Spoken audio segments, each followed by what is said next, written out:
speakers today, some of the best and brightest in the industry. You're going to learn a ton from them.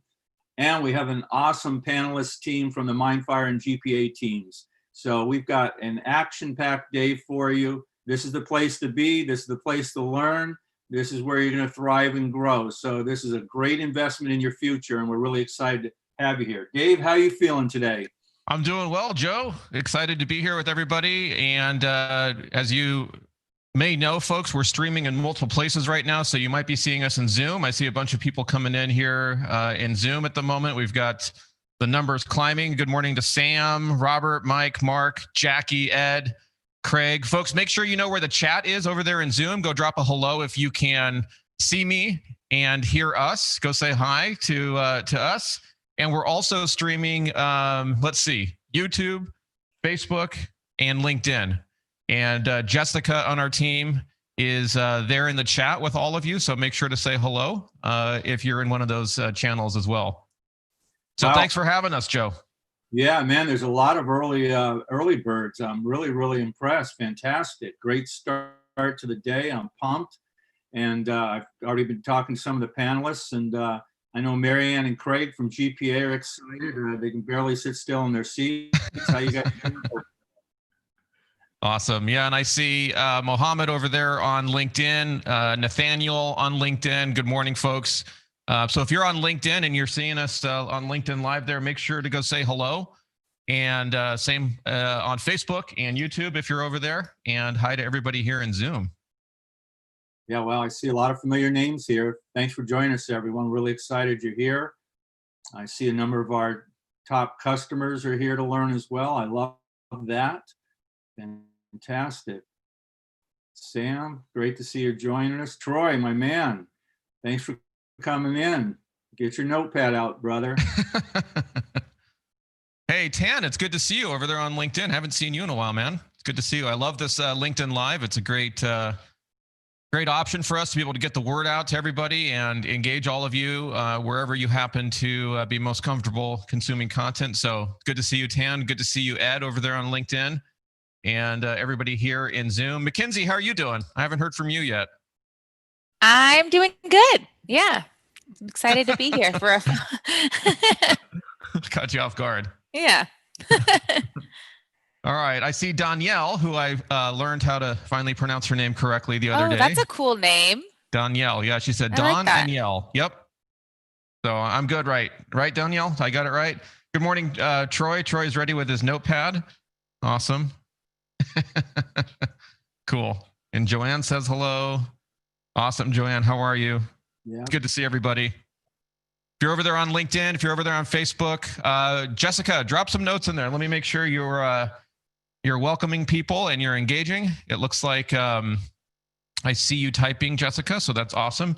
I'm referring to Jessica here on the Mindfire team, but we also, of course, have Jessica on the GPA team.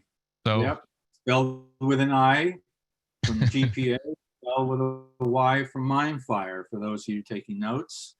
And Dennis Riggs, glad you're here, brother. Glad to see you. Got a call. Oh, Dennis is here? Awesome. Yep. Which channel is Dennis on? Is Dennis in Zoom? Yep. Okay, cool. Very cool. Dennis, hope you're doing well, man. Haven't talked to you in a while, but hope all is well. I see Kara. Kara, I know we exchanged some emails. It's good to see you. Braden is here. Anne Marie is here. Anne is here. Awesome. Well, folks, would love to know, as we're getting warmed up here, we still have about 4 minutes officially.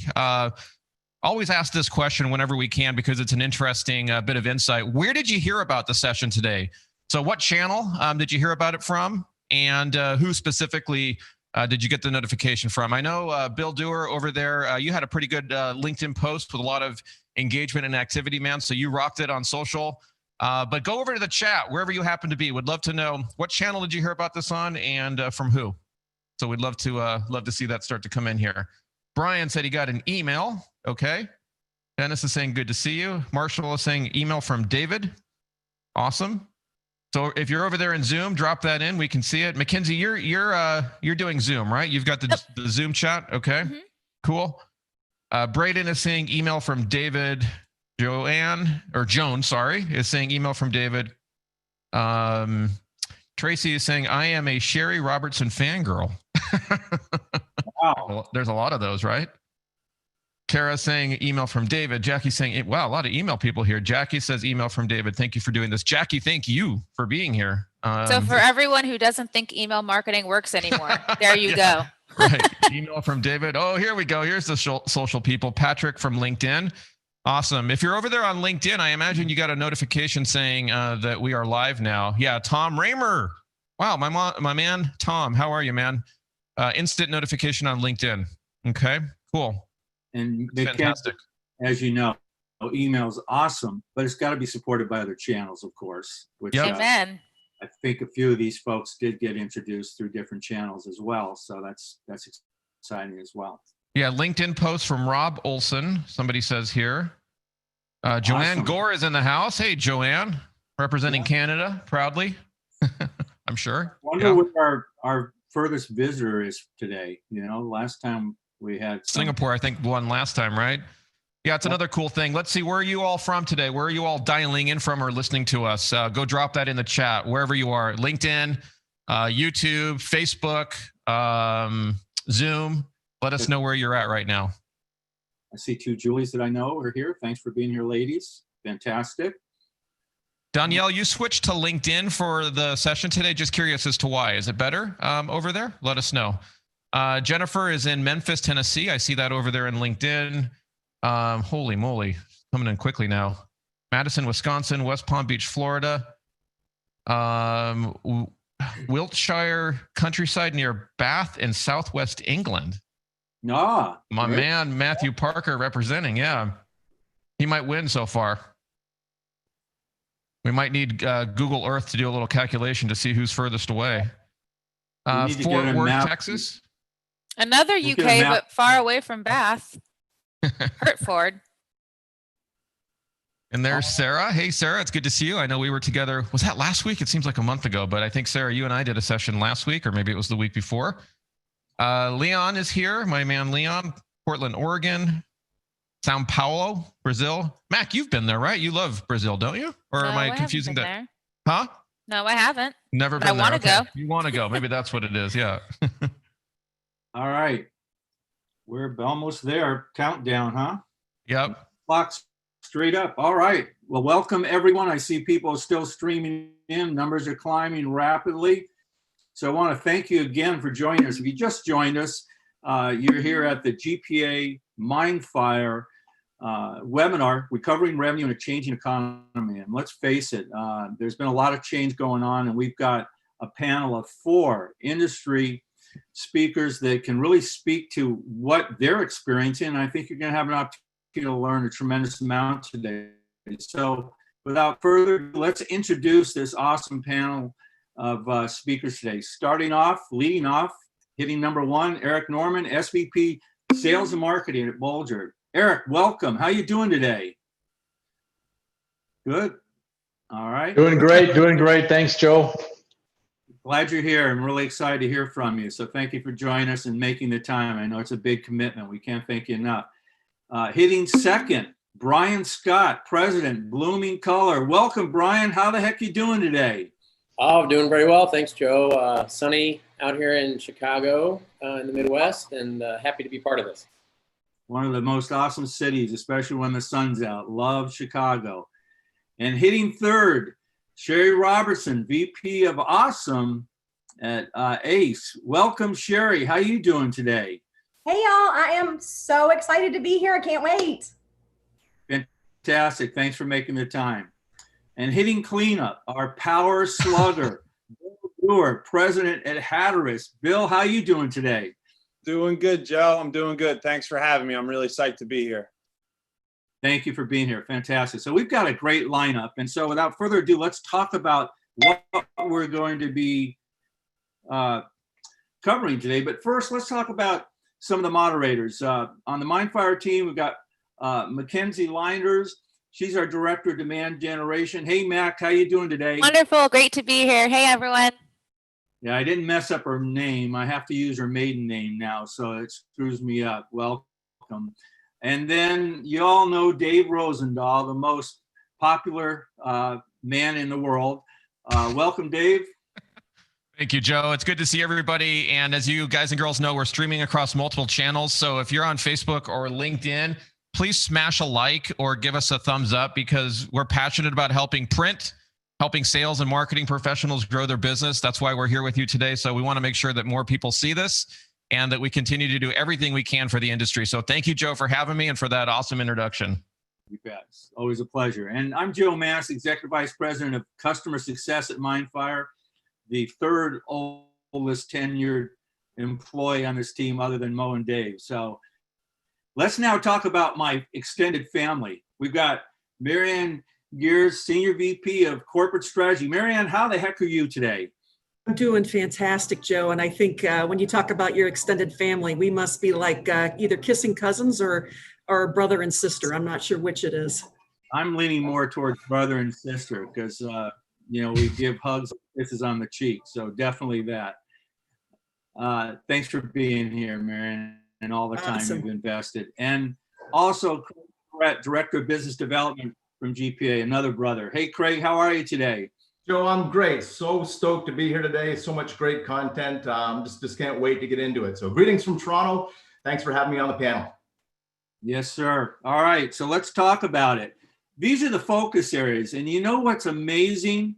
When we developed these focus areas that we felt based on our customers, GPA and Mindfire, were important to talk about, your questions, the hundreds of questions we received from the registered attendees mirrored this just perfectly. So the first area we're going to talk about, my personal favorite, recovering revenue rapidly. I can't think of anything more important for every attendee on this call today. What's your revenue recovery plan? Second up, innovation, reimagining everything. The key to success and ongoing growth is innovation. You're going to hear about it and see it today. Third, emerging industries and applications. Again, that supports innovation, revenue growth, etc. Then, based on some of the areas of North America sliding back a little bit on COVID-19, we're going to talk about new, fresh strategies and tactics to address COVID-19. And finally, take action now. The most important strategy for all of you is do something. All right, so that's our lineup. But how did it mirror your questions? Well, there's the famous word cloud that we use for all of our webinars, and you can see that the lineup of questions that we have is perfectly aligned with the questions you asked.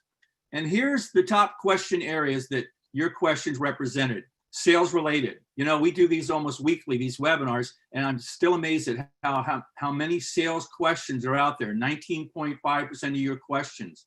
Second up was print related, all sizes and shapes of print related questions, 15.2%. And our list of speakers today can speak to this area really, really fantastically. Third up, marketing related. My favorite question was, what's the number one best way to market? The number one home run thing I can do? Well, unfortunately, with marketing, it's going to take more than one, but we're going to give you a bunch. Fourth area, new applications and use cases, 10% of the questions. And then in the fifth area, we had a three-way tie at 3.3%. Trends, a lot of financial trend questions, cost and financials, and direct mail implications. So that's the bulk of your questions. Some 60% of the questions were made up in those areas. But first, one of my favorite sayings, people who say it cannot be done should not interrupt those who are doing it. You're blessed today because everybody on this webinar today that will be sharing with you, we're doing it. We're doing it each and every day. We're trying to help our customers do it more. And so that's really what we want you to focus on. Listen, stay the entire webinar and take lots of notes, because what we're going to give you today is going to help you drive new revenue and recapture that lost revenue. All right, so now I'm going to turn it over to Craig, and he's going to lead us off. Craig? Yeah, thanks, Joe. And just picking up on what Joe was saying, you know, when we looked at the content we wanted to get into, the questions important to you folks who are listening in and trying to pick up some key nuggets, we asked ourselves who from industry would be some of the best folks we could possibly have to come on the panel and give perspective. And Erik Norman, he quickly came to the forefront of our thoughts from the GPA standpoint. Just to give you a quick background, and I'll flip it over to my friend Erik. But Erik has a has a history of innovation and adapting for change. Currently, he's Senior Vice President, Sales Marketing at Bolger. He'll introduce you to that organization, just the leader in the Minneapolis-St. Paul area. But through his career, he's just got a toolbox, being strategic, creative, inspirational, leading teams through change. And, as we thought about that, if there ever was a time in print that we needed to hear from that perspective, it certainly was now. And just so pleased to have you on the call. Erik Norman, please, a little more on yourself and a little bit more about Bolger, and then we'll get into the questions. Well, thanks very much for the humbling and flattering introduction there, Craig. Before I say anything, just a quick shout out. There's two names that I saw flash on the screen, folks that have been near and dear to me over the career, and I haven't seen them for a long time. One is a GPA person. Her name's Joanne Antonarella. So, hey, Joanne. And the other is my friend Cassio Batista from Sao Paulo, Brazil, formerly at Grupo Print Laser. Hey, we had some good times back in the day. Hope to have him again. Love being here. This is a great opportunity. I've spent a long time in the print and the print-related industries. I've been here now 4 years, or coming up on 4 years at Bolger. And, despite all of the challenges that are facing us right now, I think there's one thing that people in the print industry understand, and that's how to navigate their way through adversity. This isn't anything new. Printers deal with challenges all the time. This particular challenge is new, and we'll talk about our approach to that. But first, a little bit more about Bolger. We have had a long and wonderful presence in the Minneapolis-St. Paul area. We actually serve both a regional and a national client base.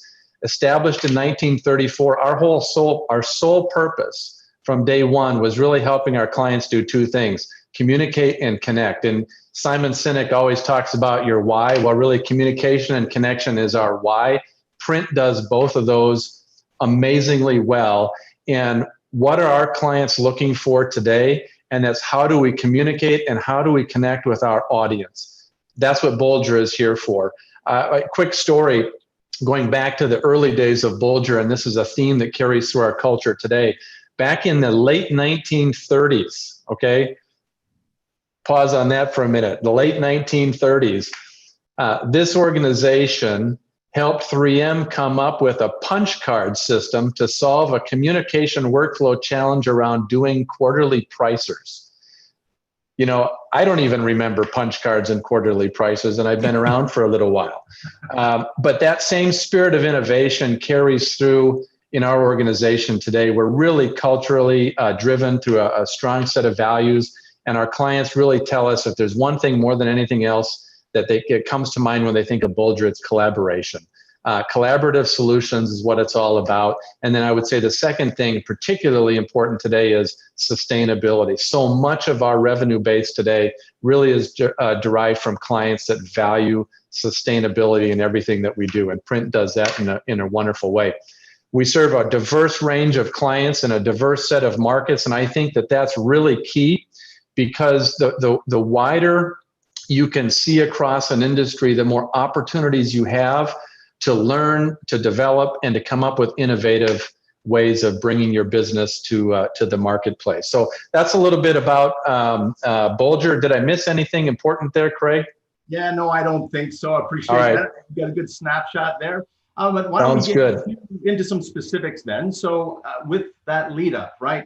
You had referenced big challenges, critical point in time. Let's talk about it. What the challenge as you see it, what's Bolger doing about it? Share with the group.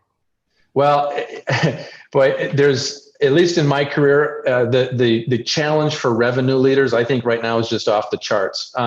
We look forward and what do we see? We see this veil of fog in front of us, and there's every week, literally every day, it feels like there's lots of start-stop conversations. I know that with our sales organization, we're doing forecasting exercises every 2 weeks. I got to tell you, salespeople don't really like to do forecasting exercises. Neither do I, but we have to do it. It's necessary right now to make sure that we're keeping a pulse on the market. But, I'll say this. One of probably the number one observation that I've made over the course of the last months is I'm finding there's very generally sort of two groups of people. One group that says, hey, how long are we going to be in this? I can't wait to get back to normal. And then the other group says, you know, I'm in this. While I'm in this, how am I going to make the most of it? How am I going to improve, and how am I going to learn? And I think that's a really important delineation of those two groups, because the one is saying, you know, my ability to adapt and change may be limited, and I'd rather have us fall in the second camp, and that's what can we do differently today? How do we adapt to the changes going forward? Because, you know, if one thing's certain, we're never going back to what normal used to look like. It's just not going to happen. Crisis changes forever, and we have to be able to adapt and thrive. And that is a really big part of our focus right now, is how do we allow this time of adversity to just help us be a better organization and better even individuals, even just in our personal life. So I would say the number one focus, frankly, for us has been being really intentional, really thoughtful, and really consistent in how we're reaching out and speaking to our clients. And there's no question that the right actions performed consistently over time leads to results. And that's not necessarily innovative. That's tried and true. And I think the tried and true still tends to play well now. But, you know, crisis will favor the innovative and the agile. It always has, always will. And for us, what we're seeing that look like is bringing new ideas to the table to clients to think about as they're navigating their own process of change and their own levels of uncertainty. And much of that for Bulger is around workflow, quite frankly. Okay. And so maybe expanding on that, taking the thought about workflow and maybe a few other things, what are you doing? And more particularly, how are you integrating that with the sales team? Maybe expand on that for us a bit. So one of the tool sets that we've had really in our bag for a long time is an incredible IT team and an in-house software development team. And in terms of workflow, at least my belief is that we're not selling print so much today. We're selling communication. Print often today is at the back end of a digital first strategy, but it's a really important piece of the communication mix. And in fact, arguably the number one opportunity for conversion at the end of the day. And what we're seeing for many, particularly corporate clients, is their landscape has changed. They're having to navigate different processes, different staff, sometimes reduced staff. And this process of communication can become cumbersome. So what we have the ability to do then is come alongside and really offer almost a middleware platform that allows them to act as a bridge and bring together all the different communication platforms. You know, print is the executable on our end, but it really helps them make that process a little bit more seamless. And that's not only web to print type solutions and storefronts, but it's really more elegantly developed integration capability that leverages all of the different tools that those corporations may be using. And we all know that they typically have assets all over the place, and they're not often intertwined so that they can produce print or other communications effectively. So that's a big focus for us right now. We also see our clients, their sales process is changing. Here's an example. One of the markets that we're in is medical technology, and we just recently we learned that we were providing fulfillment of marketing kits, printed collateral, actual sample medical devices that we hold here at Bulger, and we do all of the upfront early market development support for this particular client on a national basis. And traditionally, their sales team would take a few of these kits on a monthly basis, quarterly basis, and they would go out and they would visit and they would present to their clients. Well, that has changed. They can't get in front of those clients face to face anymore.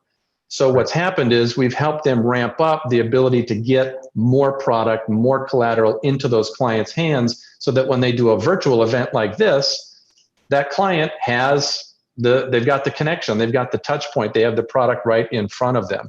And so that was an opportunity to see a changing sales process happening on the client end, and us being able to step in and serve a need and help them operate seamlessly.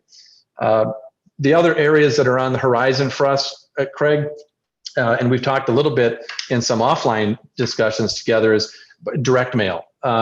Direct mail is continuing to grow, and we've seen, in particular through the nonprofit sector of planned giving and fundraising, we've seen it in some higher education, and we're starting to see it a little bit in some retail segments, is we're seeing direct mail, particularly data-driven, highly personalized, highly variable content, direct mail, really ramping up. And from a revenue standpoint, we saw the month of June and we saw the month of July. Speaking of quick revenue recovery, we've seen some quick revenue recovery in those 2 months, which is great because April and May were pretty ugly. But direct mail is a big focus for us, and we're doing a lot in terms of template creation of really quick start ways folks can get out front of the direct mail cycle. Technology based. Yeah, go ahead. If I could, let's just pause it just for a moment. Sure. So, direct mail, certainly we've seen the bottom of the trough, and no one's saying that it's coming back, to the levels that it was before. But you guys are orienting. So have you changed your sales approach? Are you doing anything proactively, or is it more organic that you're reacting to it? Any insights there and any actions to share with the folks on the call? What are your key takeaways in the direct mail segment at this point in time? Well, there's certainly an element that's organic because you have clients that are in that space and doing it, and you're having a regular dialogue with them. But at the same time, I don't think any organization can just sit and wait for organic to happen. We need to be out in front of that. We need to be creating ideas and deliverables. So what we did is launch a series of, we did a webinar. We brought ideas around direct mail to the clients. We've equipped our sales staff with different template ideas that they can take to clients so that we're giving them every advantage to take advantage of a direct mail opportunity if they haven't been thinking about it. We've been sharing success stories wherein perhaps one vertical direct mail is working and how it might apply into another vertical market, and using that to try to seed our clients with new ideas and new ways that they may be able to touch point. And in particular, really trying to showcase the power of really using highly personalized content. Turn your data into something valuable so that when you send that piece of mail to somebody, they open it up, and from the time they see that envelope, they're connecting with a familiar experience. And then by the time you get to the ask, you're creating that brand engagement or message engagement, product engagement every step of the way through that piece. And our teams do a wonderful job helping coach and train and produce and deliver that type of material. Perfect. So direct mail is an area of focus from now on for the next 120 days. I think I cut you off a bit, maybe one or two other things that you might be looking to help the business. And then there's two other things. I would say the technology-based workflow solutions is one big one. We're seeing emerging opportunities. Everybody jumped on the bandwagon of COVID graphics and PPE. We did the same thing, and that was wonderful to do. But we're seeing that morphing into more regular advertising opportunities, and we're seeing that being refreshed. And there's emerging opportunities there to really help clients start to manage not only their client base, but maybe their retail traffic flow or keep students safe, et cetera. We're seeing emerging opportunities there. And then finally, we're really seeing opportunities starting to emerge on the M&A front. Let's face it, there is going to be consolidation in the industry, and the M&A front is starting to show activity. And over the next 120 days, that's a big focus for us. Yeah, no, great ads. And in fact, as you touched on the signage and store and the evolution of that, Marion and I will be talking about that a little bit later on. So could not agree with you any strong. That's a great ad.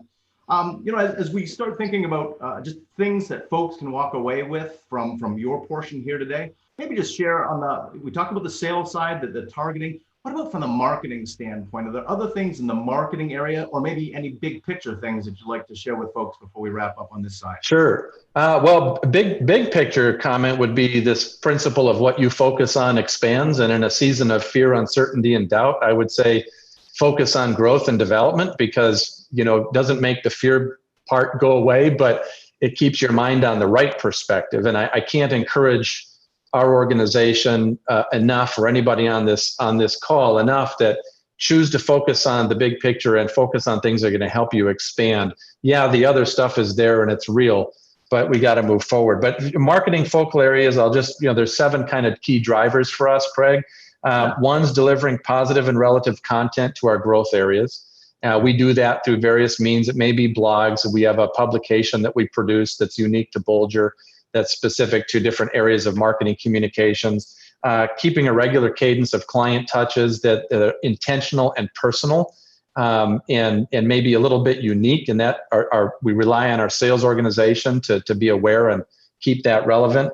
We're working to establish expertise in key vertical markets, and right now we've got senior leaders on our sales team who are becoming national experts in education, healthcare, the retail space, in even planned giving space.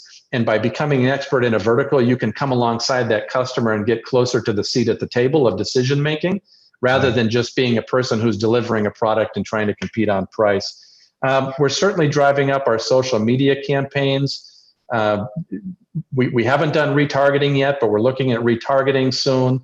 And also we do a lot with kind of integrating drip campaigns into that piece. But right now, I really believe that everything we do, we have to come alongside, and we can't just rely on sales to make all the connections. We need to market and give them a fighting chance and help bring connections to them. Yeah, Erik, really, really great content. It is a changing landscape out there. Interesting to hear how you and Bolger have factored that in direction with the sales team, specific areas of focus in market, areas you're getting close to, bringing expertise and executing marketing. But I would say what I heard was marketing with a twist, just to make it specific to this time in the conference. So Erik, on behalf of the panel, the team, I want to thank you very, very much for sharing your expertise and your insight. So thank you, friends. And we'll get up at this point. My pleasure. Love it. Fantastic. I will pass the baton back over to Dave, who will introduce our very next speaker. Dave, over to you. Awesome. Thank you, Craig and Erik. And folks, if you got value out of some of those insights that Erik gave, why don't you drop a thank you, whichever channel you happen to be in right now. We want to see it in the chat because it gives us energy and helps us know if we're resonating and hitting the points that are important to you. The other thing is I see a couple questions coming in here in the chat. Continue to send those in, folks, wherever you are, whatever channel you're on. Keep those questions coming because we will try to answer as many as we can. And then we're going to leave plenty of time for Q&A in the second part of today's session, and we'll go through those and make sure that we get all of them. So let's stay interactive, and let's get into the next portion here. And I'm excited to be able to welcome back. If you can, Joe, go back one slide there. There we go. Thank you. Welcome back to the virtual stage, Bill Duerr. He is the president at Hatteras. If you were with us in one of our prior sessions, gosh, it seems like it was a year ago, but it was probably only about a month and a half or 2 months ago.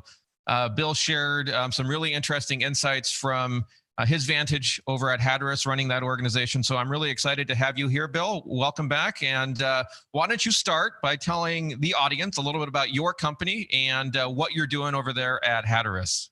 Great. Well, thanks for having me. I'm excited to be back. And I'm a little apprehensive because I got to follow up Erik. That was really awesome to hear. And sounds like you guys have a really great game plan over there. And that was really insightful for me. So thanks for sharing all that information. Appreciate that coming from you. Yeah, well, it's good stuff. Well, like Erik said, we're in it, right? There's no getting around the situation at hand. Little background at Hatteras, and then I'll kind of tell you what we're doing present day. This is a family-owned business. My father started the company back in 1983. I got a business card on it that says Bill Duerr Infant. Now I got one that says President on it. Boom. Yeah, swore I'd never work here. Been here since I was a kid. Been president for 9 years now. Been here full-time 11 years. We've got 300 employees. We operate out of about 180,000 square feet in Tinton Falls, New Jersey. We haven't had power for the last day and a half, so it's been a little challenging. We got power back now. The team's been responding great. I want to give a shout out to Brian Scott from Blooming Color. They helped us out with a job yesterday out in Chicago. So wow, really very cool. That. But yeah, from a company standpoint, over the last 5 months, we've been doing a lot of different things to kind of adapt and evolve. And I think, the biggest takeaway for me, whether I'm wearing my sales hat or my president hat or whatever hat I'm wearing during the day is, a print shop is more than a print shop. I've learned that over the last 5 months. And I think it's really important that as a leader, you've got to be fearless in the face of adversity. And whether that's to your customers, to your employees, to your team members, you got to lead from the front. You got to take risks. You got to make decisions, and then you got to iterate and make adjustments as you go. And I think, if you do that and you put yourself out there, people are going to come with you. And I've been really amazed at the response that we've been able to get from some of our employees. I've been completely humbled by how they've reacted in the face of adversity, and our customers too. They've come along and supported us great, and we've built a lot of new relationships over the last 5 months, and it's really been amazing. So it's been a trying time, but a good time for learning and self-reflection. So Bill, when you look ahead and when you put your president's hat on and try to understand where you think the market is going, what do you think are maybe the one or two biggest opportunities that your organization has to meet the needs of companies in this changing world? What are you seeing as you look ahead 2 or 3 months? Well, I think it's really hard to tell.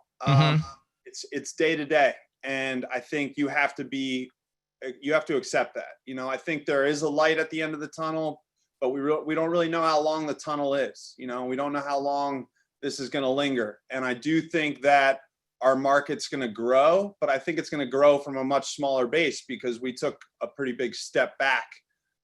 So we see good opportunities here to solidify relationships with our existing top customers and really be there for them in these times and do a lot of the adjusting and help them identify new ways to engage customers using print. And I thought what Erik said about some of the healthcare or medical device companies that he was working with, they're engaging with a healthcare provider or a doctor over a Zoom call. Let's put something printed in their hand that can be there quick in a timely way that's personalized, that allows them to kind of engage rather than them just kind of, yelling into their computer screen. I think that's important.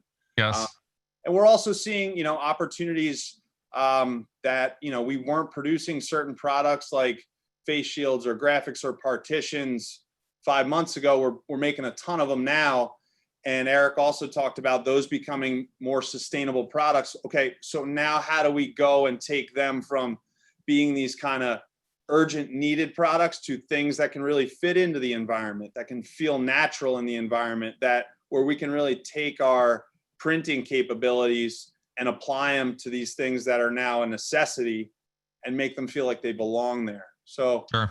I think there's the new market piece, and then there's the, really building and strengthening the relationship within your existing markets and your existing customer base. That's where I see the biggest opportunities. So folks, if you're curious and want to know more about any one of those opportunities that Bill and his team are seeing, please make sure to drop your questions in the chat wherever you happen to be. I can see pretty much all of them, and I'll get those questions over to Bill if they are of interest to the entire audience. So Bill, you look like a pretty young guy. You've got 300 employees that you're caring for. You said you have no power. On top of that, the pandemic, right? It's just like, what else is going to come your way? And I'm just curious, as you're shouldering that, what are your biggest concerns these days? What at night or early in the morning as you're thinking about your day, what are the things that are weighing on your mind? Well, there's a lot to consider. And I think there's only so many things that you can control. So I think the biggest thing from my perspective is, to be able to provide a consistent message in a time of uncertainty has been my focus. So making sure that, I come out of the gate every morning and I'm communicating to our team in a way that gives them a foundation that they can, run their day from. Where if I'm coming at it and I'm showing that I'm nervous or stressed or whatever, that's going to reflect in the way we're operating as a company. So it's been really important to me to, come out of the gates every morning and give the team a message, whether it's via email or in our daily morning production call. Hey, this is what we're up against. And some days it's going to be motivational. Other days it's going to be more operational, but just telling it like it is. And kind of, like I said, leading from the front. Obviously we have a lot of employees. There's a lot of families that are relying on what we have going on here to, take care of their families. Sure.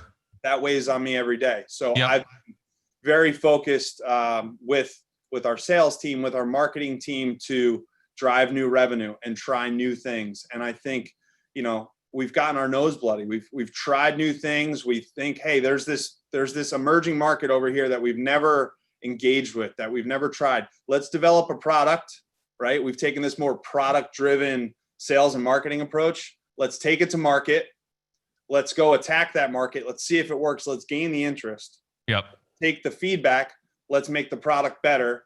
And then let's go at it again. So it's been a lot of like, you know, I've had conversations with people like, I feel really frustrated. They're like, well, normally you're a job shop because you're a printer, a customer comes to you. Hey, I need something. Yeah, you add some value to it. You bring your perspective, you bring your expertise, you help them massage that. But now on the flip side of that, I've been in product development with a team for the last 5 months, and we're like, we think someone needs this. Let's try it. Yep. And you go at it and you go at it, you go at it. Somebody needs it. You make it better, you make it better, you make it better. And then all of a sudden you have a viable revenue stream. But man, it's painful to get to that point where you find the right customer, you know who the decision maker is, you know what the real application is. And then you've got some stories to tell about some successes. Because at first you're going in with nothing. You're making stuff up. Yep. Making it up, you know, kind of creating the market to an extent. Yep. So there's been a lot of that over the last couple months. Yeah, I don't know, Bill, if you can see the feedback that's coming in, but to your point, people are saying, you know, key right now that they're hearing from you is being fluid, adaptable, and being able to pivot. People are saying, dang, this guy's a freaking rock star. So I can see that you're inspiring and touching people. And that new product development, also, I'm seeing comments about that's standing out to people. So I'm curious, as you look back again over the past, 5 months, I guess, have you changed your staff in terms of its size? Has it shrunk? Has it gotten bigger? Has it stayed the same? Kind of roughly, where are you in terms of team size? Yeah, so it's been really difficult. We've had to adjust. A lot of the new things that we've done have called for more labor and less support on the front end. So we've had to kind of adjust our payroll and, you know, furlough some people in the front end and hire some labor on the back end. And it's been really challenging, you know, just to try to do the right thing, to right size the company based on where the revenue is coming in. And as a company, we have, you know, 3 different print divisions. We've got offset, which is where we've kind of grown and it's been our bread and butter since '83. Digital and large format are huge areas for us. In the midst of all this, we signed contracts back in 2019 to bring in our third HP Indigo 12,000. We just are in the midst of installing a Duerr P5350 in our large format department. So, you know, there's a lot of moving parts based on decisions we made coming off of a banner year where now we're in the pandemic, sales are different, the company's looking completely different. And you said the word fluid. I mean, It has been a very fluid thing, and there's a lot to consider and a lot to manage, and just, you know, staying excited about it all, but figuring out how to manage it all is definitely how to make it happen. Yeah, it's hard. I appreciate your transparency and your authenticity. I'm sure that resonates with the audience. So folks on LinkedIn, on Facebook, Zoom, wherever you're seeing us right now, let us know if you have questions for anything that Bill has touched on. And I'll try to get those in the next 5 minutes as I still have time with him here. So, you know, one thing that I'm curious about is in your role as leader, specifically in sales and marketing, let's kind of take it those two pieces and look at each of those for a second. On the marketing side first, what are you doing there that's maybe different than what you used to do pre-pandemic? How are you going out and engaging customers from a marketing perspective, customers and prospects? And how does it look in terms of it, you know, the tactics that you're using, the strategies that you're using, and so on? Yeah, so it's changed quite a bit over the last 5 months. In the beginning of the pandemic, we figured, okay, everyone's going to be locked down. Let's work on a really strong social media presence. We engaged our sales team and our customer service staff to make sure that, you know, their profiles were looking appropriately, that they were inviting their connections to follow our company page. And then we really tried to ramp up, you know, the number of posts that we had and engage our customers as they were home or on their phone or browsing their computers to deliver, you know, valuable motivational content that would engage them with our company.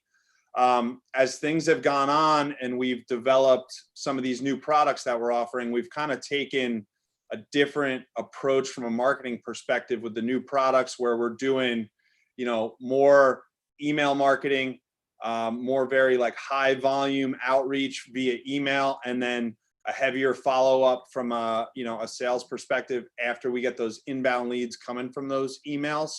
So that's been a new approach. We've never really done any email marketing. We've kind of used to do a monthly newsletter, and that'd be kind of more broadcasting, like, hey, here's what's going on. Here's some interesting stuff. Now we're very targeted, very product specific. And what we've done is we've broken off a few of our sales team members to focus specifically on those inbound leads through that email marketing effort.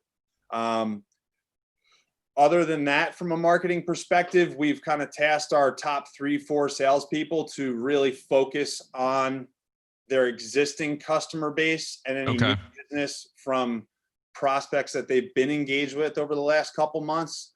And over the last few weeks, we've done a lot with Zoom calls and presentations. We've seen that although our customers are the same or similar, they've had situations where, you know, staff members have been furloughed, whether somebody from a lower level was furloughed and now we're dealing with somebody at a higher level than we'd normally deal with, or the whole team was furloughed and there's a new group of people in there. We don't want to take the relationship for granted.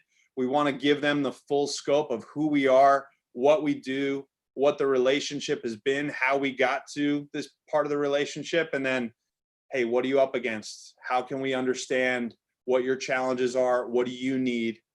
Let's hear that, and then let's figure out a path forward. So there's kind of been a lot of, on the more traditional side with our top salespeople, like, let's reintroduce each other and let's make sure we understand who you are, who we are, and where you're going.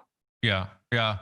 In the minute or 2 minutes that we have left together here, Bill, tell us a little bit about your social media strategy. I know that you're fairly active on LinkedIn, as an example.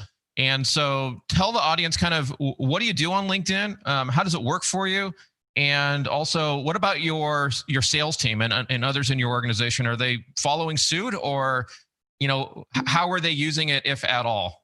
Well, so I've always been on LinkedIn. I've always put content up, but lately I've been doing a little bit more video content because I can't get in front of anybody to talk to them. So I just, you know, talking to my computer screen, share my messages, and, you know, something I tried early on and it was well received. So I've kind of kept on that trend.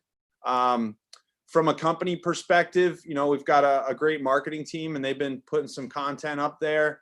And our sales team has been engaging more and more, maybe not as much as I'd like. Like, I really want the sales team to be positioned as subject matter experts and really somebody who can bring value to the field that they're working in. And again, I loved Erik's idea of like, hey, you're going to go immerse yourself in this market as a salesperson, and you're going to be at the table bringing a ton of value rather than just be another salesperson. Like, I love that. I think that's really great. You know, so we're trying to ramp it up as a company. Lately, what we did just this week is we've engaged with a social media agency who's going to come into our company once a month. They're going to shoot all this great content, and then they're going to work hand in hand with our marketing team to kind of make this visual content, whether it's video or photo, really engaging and consistent with our messaging piece. So that's awesome. We're trying to just kind of reinvent ourselves with our web presence a bit. Good for you. Well, I see Joe giving us the subtle signal that it's time to bring on Brian Scott. So I want to thank you, Bill. I see a bunch of questions that have come in from folks in the audience here. And guys and girls, we'll get to those in the Q&A if I didn't answer them or if Bill didn't answer them right now. So thank you again, Bill, for sharing. That was really very helpful for everyone. And I appreciate your honesty and transparency. And I'll turn it over to Mary Ann now. Awesome. Thanks, David. Yeah. You know, it's my pleasure to introduce Brian Scott. And Brian looks like a young guy too, like Bill is, but Brian is the president of Blooming Color, based in the Chicagoland area. And Brian, you'll have to tell us if you're a Cubs or a Sox fan, because I noticed your big baseball picture behind your screen there today. But Brian has over 20 years experience in the industry. As the leader of Blooming Color, Brian's goals have been to implement the newest technology into the production culture there. And through his leadership, they have done an amazing job adding the equipments and the processes needed to lead a printing company in the technology today. So Brian, why don't you tell us the story about Blooming Color? And I know you have some visuals to share with us today to tell us a little bit about what your team has been doing in the last 90 days. Yeah, I do. Thank you, Marianne. Thank you too for Bill and Eric. Those were great insights. I think we all learned a lot. I'm actually a Cardinal fan, by the way. I grew up down in Central Illinois, and I get a lot of heat from the Cub fans here in Chicago. But you know, it's a good battle. So I like to share a little bit about Blooming Color, kind of who we are and where we came from, because I think it's quite different from a lot of the commercial entities that you guys see today. We're significantly smaller, I think, than the previous two people that you've heard from, so we might resonate a little bit more with some of the smaller businesses. We actually started out as a Minuteman Press store in the 1980s. It was a little bitty shop in a strip mall in Naperville, Illinois, which is a suburb of Chicago, and it was doing $20,000 a month in revenue, and the guys bought it, and through the 90s grew that store to be the largest Minuteman Press in the entire franchise. And we had added on a couple of other locations through that time.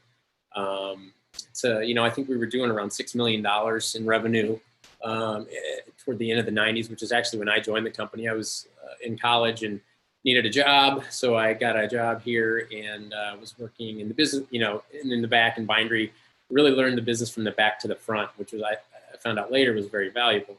But at the time, I was very much like Bill. I had no intention of staying at this business. I was getting a finance degree, and 22 years later, I am the president of the company and still here. So in 2006, we saw the need to have a commercial presence. So we bought one of our vendors. That was Blooming Color. They had been around for a while, but had big offset presses, which we knew we needed. And then in 2008, obviously, we had a financial crisis, and things were kind of turned upside down, very similar to the way they have been today. And it was around that time I realized we really needed to pivot for the first time. So if you want to advance the next slide, Joe, you'll see we went down the path of HP Indigo. I did a lot of research at the time and went to D-Scoop in 2009 and really settled that Indigo was going to be the difference maker for our company and for our clients. So in 2010, we bought our first Indigo, and then every few years after that, we continued to add to the fleet, I guess.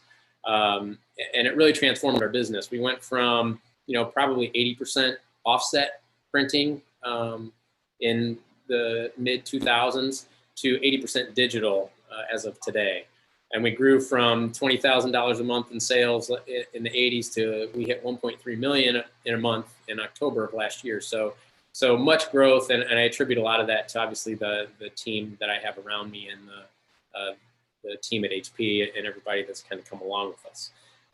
So 2019 was our best year ever. We had done really well, about $12 million in sales.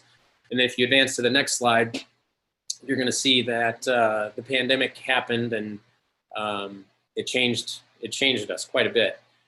So I actually wanted to share our revenue numbers, not necessarily the numbers, but the pink line represented 2019. And then you'll see 2020, we started off the first few months very strong. I had great expectations for this year. I thought we would, get to 14, maybe even 15 million. And come March, the pandemic hit. We had to make some changes. Obviously, we started to shut down the economy in mid-March, and we had revenue strong enough that actually kind of carried through March into April. So we really didn't bottom out revenue-wise until May. And you'll see that gap there. That was about 50%. Our revenue was down to 50% year over year in May. And, very similar to Bill, we had a lot of tough decisions to make. Obviously, we were built to be, $1 million, $1.5 million a month company, and we've got the expenses to go along with that. So it's very difficult, right? We've laid off about 20 people out of our 50. So, our staff's down 40%. And now it's on the upswing, trying to do whatever we can to bring those people back. And that's through a lot of different things. We're really focused on where the revenue gap happened. And it turns out we do a lot more event printing than I thought we did. Some of them are big events like you've heard of. We do the printing for the Chicago Marathon. But there were a lot of printing for our regular retail and big corporate clients that really centered around events, whether it was a management meeting or a conference, and all of that stuff has been put on hold. So now it's time to kind of rejuvenate ourselves. How are we going to close that gap in the meantime so that when the pandemic is over, that event printing will come back and we'll be even stronger than we were before this all happened. So if you click to the next slide, these are kind of the steps that we're taking. First of all, we really had to stop the bleeding. The company underwent a drastic revenue reduction very quickly. So we kind of had to look at the company as a whole and say, all right, where can we save the most money? And actually what we ended up doing is we closed our offset division. It for many years was the bread and butter of our company as well. But we had transformed to Indigo so much, and we had the capacity there that there were very few jobs that we couldn't produce on our Indigo equipment. So we bit the bullet in April and closed the offset division, had furloughed those folks, and obviously that takes a lot of manpower to kind of run, not only the press itself, but the pre-press, the plating, and then the finishing that goes along with that. So we retooled, and then we've kind of retrained everyone that's here. So not only did we close that one division, we retrained all of our people that were left to be able to run that press if we need to. So there are still certain jobs that really don't fit on Indigo, whether it's run length or sheet size. But we're still able to run that press, one day a week if need be. But more importantly, we eliminated the silos. All of our people were working in these very specified roles where if I was a pressman, that's really all I did every day. And if I was a bindery worker, that's really all I did every day. Now we're much more of a hybrid model from an employee standpoint. All of our customer service team, they work in bindery when they need to. They run equipment. They do pre-press. We've really kind of replaced a lot of our pre-press needs by developing automation, workflows through Focus Switch, and really training our people on how they can do the pre-press that used to take, a room full of people to do. We're able to do most of it with the customer service staff. So that's been really valuable to us. And I think, again, as we continue to grow in certain areas, it will just be that much more valuable because, it's an ever-changing thing that we never do know, from day to day what exactly type of jobs we're going to be printing or what products we're going to be printing. Sometimes we get peaks and valleys and we need more help over here or more help over there. So that's been a really valuable thing that I think we'll benefit from in the future. The next thing, like I mentioned, is the automation piece. We really have doubled down on the automation side. Doing more with less, I think, is super important. Having a lot less people doesn't mean we have a lot less throughput necessarily or capabilities on a given day. So we needed to be able to handle the workflow with less people, less touches. We back in the 90s, we would probably top out at 30 or 40 jobs a day, with 30 or 40 employees. And today we have days where we'll do 1,000 orders in a day.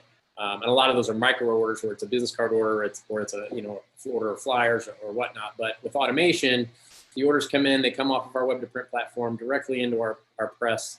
And that workflow can be pretty daunting to tackle when you're not familiar with it. But there are a lot of tools and a lot of companies that have been great partners with us to get that built. And then you just kind of expand on it over the years, right? We started with that in Focus platform several years ago.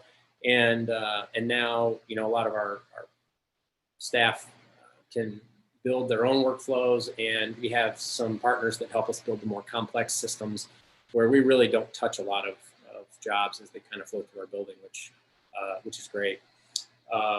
to that end, we were in the middle of a web to print swap. We had OPS, which was an EFI platform for many years, and they discontinued that. So we actually have moved into Digital Storefront, which is an EFI platform as well, but it integrates with our MIS system. So a lot less touches on the customer service side to help, again, automate the invoicing and the shipping and everything else that takes place to again, save money and help the throughput. Next up would be, what else can we do, right? What new products can we bring to market? You know, having the Indigo equipment, we also have flatbed wide format capabilities and a zoomed, you know, flatbed cutter. And with that, you can do a lot. We've really kind of stepped into the packaging side of things. GPA has been a great partner for us to help us navigate, you know, the stocks, what's available. How do we take those things, and then what finishing capabilities do we need to add or you know, use to supplement those products?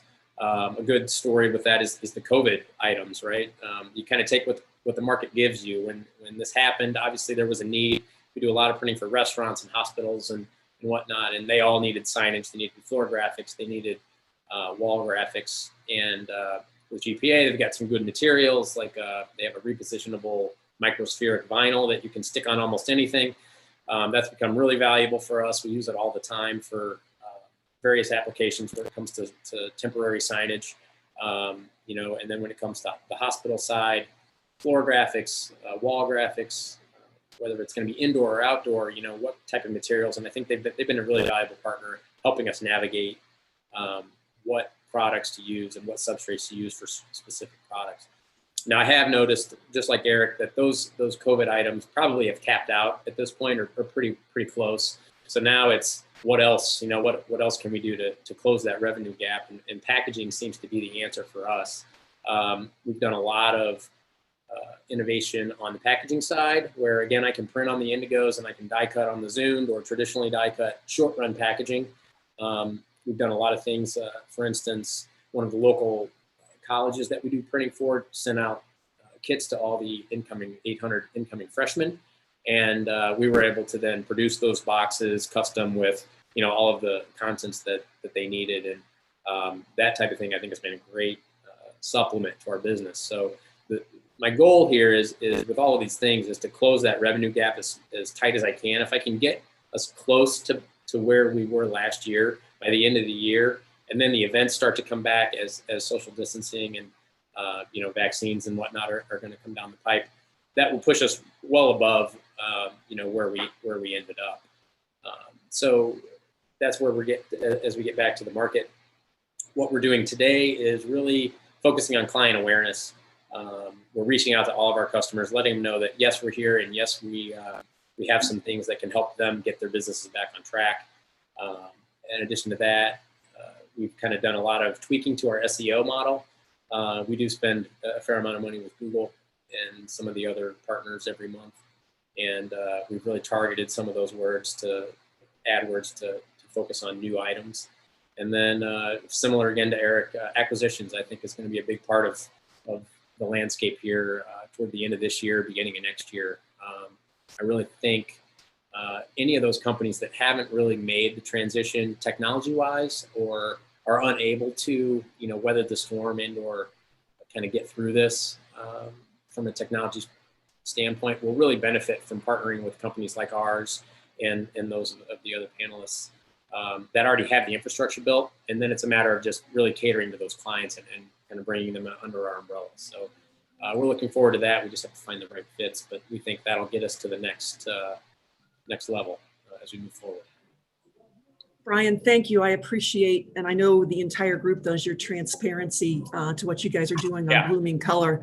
I have a couple questions for you. Yeah, sure. One is, you talked about focusing on packaging, you know, as a new market focus, which I think is very smart. You know, it's one of the growing, packaging and label, one of the growing industries, right, in the market. It's remained strong even during COVID.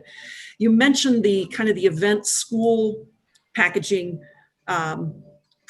you know, piece that you worked on. Are there other markets that you're considering focusing on, and you know, how are you determining what those markets are?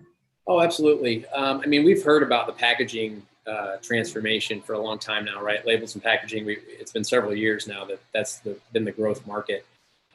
It's difficult for a company of our size to say, hey, let's go buy a label press or let's go buy a packaging press and really get into it from that perspective. But the presses that we have and the finishing capabilities that we have, we can do a lot of those things, maybe not as efficiently, but at least get our foot in the door.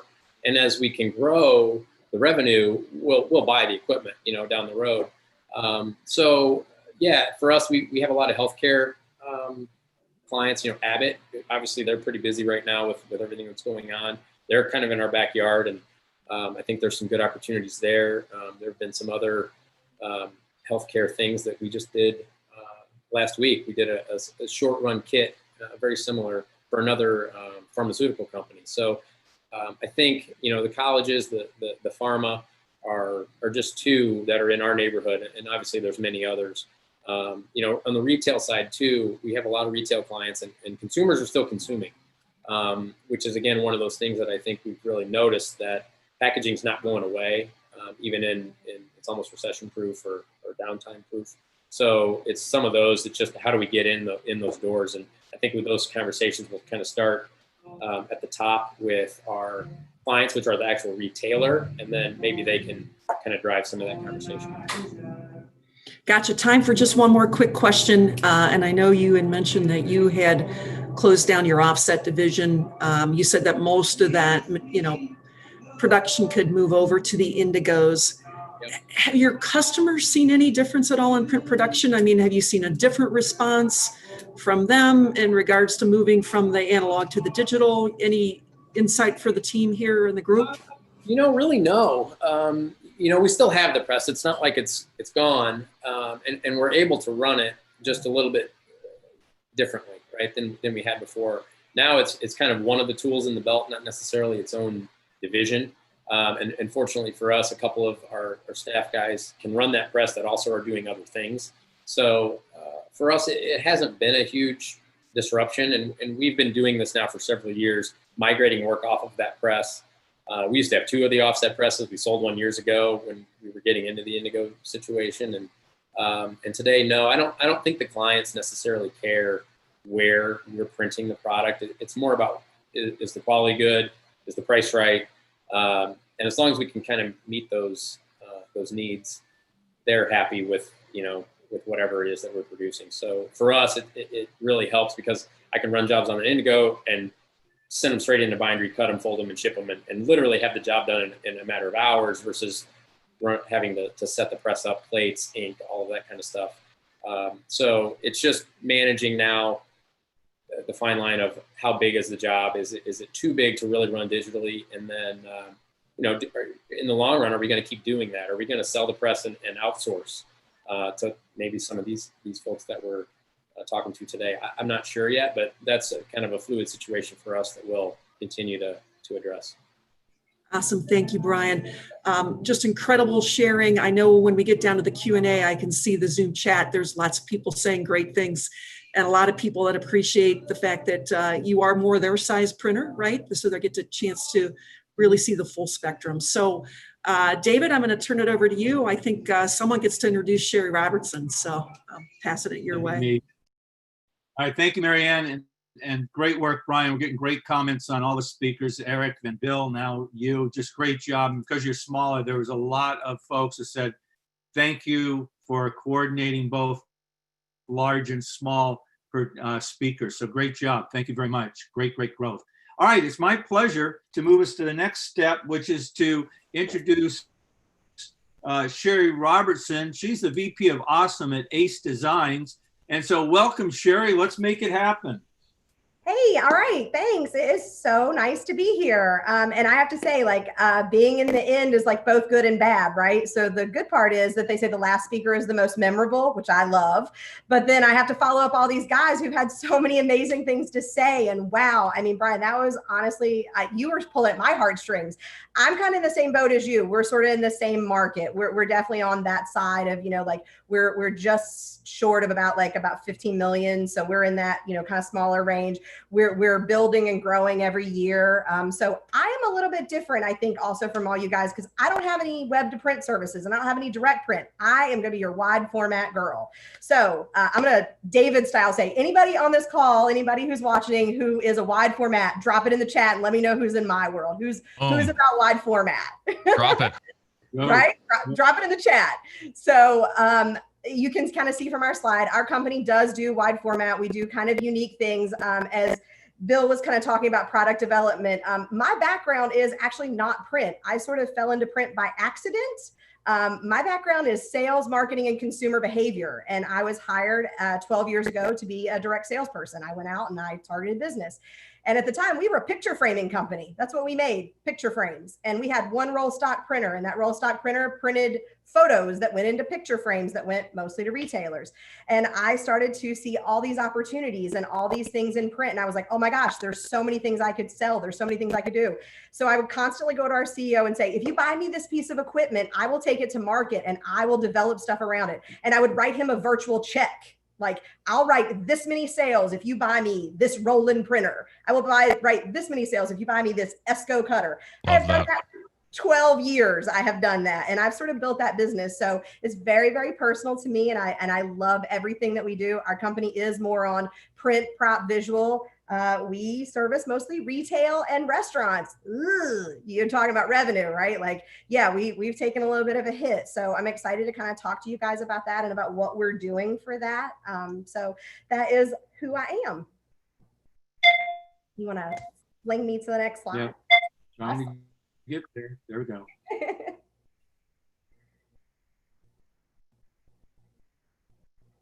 You see it? Now I do. Oh, okay. Wow, that was slow. It was right up here.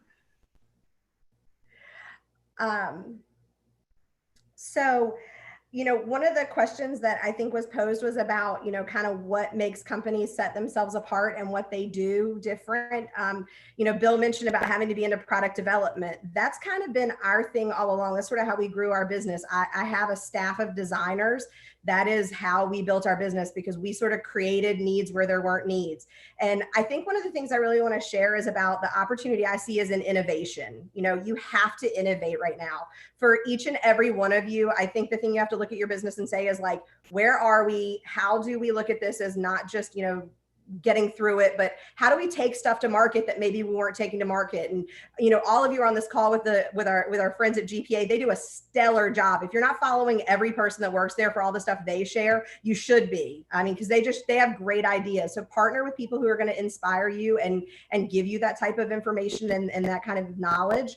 And even within your own building, you know, it's funny. We don't just design with our designers, our sales teams, and our clients. We actually go out to our floor and we say, what are you guys seeing out in the world? Like, what's the problems that you guys see? And somebody said, oh, you know what? There's masks and gloves all over the parking lot everywhere I go. So we were like, well, we could fix that. So we kind of take those problems that we see out in the world, and then we take that to market and we say to our clients, like, hey, we're seeing this. Are you guys seeing it too? And we sort of put that out there. So I think that there are lots of ways and opportunities, you know, for you guys to find innovation in things that you're really good at. Don't just wait for customers to come to you with questions. Kind of take them the stuff that you can rock. You know what you're really good at. So find ways to really capitalize on that. Okay, that's all I have to say about that. Oh, what happened there? You're good. There we go. One back. Survive. Okay. So another one of the questions that was sent to us ahead of time was kind of about the challenges that we're seeing as printers. I know Brian spoke to this, and, you know, there was a lot of conversation that you were having about, you know, what you guys have done. And I know I saw a couple of questions in the chat about if people are downsizing and what's happening to their staff. So for me, the hardest part of this is I am hyper competitive. That is my personality. I am a super crazy competitive person, and I compete against myself. So year over year, I set a 20% growth goal. That's my number for everything. David, I see you're laughing. Yeah, so 20% is like, that's my cherry number. So I try to grow everything I do 20%, because if you hit 10, that's still really impressive, right? So we've grown in all actuality 10, 15, 20% every year for the last 12 years. And this year, as we step back and looked at everything that was happening, our fiscal year begins on August 1st. This has been the most challenging year ever for me to project how to build our budgets, because it affects everything. How many designers do I keep on? How many salespeople? What do I do for the admin stuff? You know, what does it do to our floor? What are the equipment costs? Or the equipment costs? You got to keep the lights on. You know, we have what we have, and we have those expenses. So how do we project that? So what we did this year, which was really a mindset shift for me, because I always say there are businesses that take their business and they either survive, or there are businesses that thrive, and I want to thrive, and I push to thrive. So for my own sake, I had to step back and say, we're going to survive. We're going to survive the next 12 months so that in 24, we grow our 20%. So I'm going to still be on my 20% trajectory, but I'm going to give myself 24 months to get there instead of 12. And I built a plan around how do I get there and how do I do that? Because in 24 months, I should be able to make that happen. So we similarly to Brian, we furloughed a few of our admin people. We added some more people on the back end to kind of keep things going and make sure that we're able to turn stuff to our clients and get things out, continue to do that, innovative products and, you know, things like that. So that's really what we've been doing as far as, you know, kind of the challenges and concerns that are out there. Music, breathe for a second. I keep getting this like slow down because I talk really fast. So if I'm talking too fast, you guys don't be afraid to be like, slow down, girl. They love your enthusiasm, though. The comments are flying in, Sheri. They say energy's amazing. Thank you. Fight. Keep up the good fight. Awesome.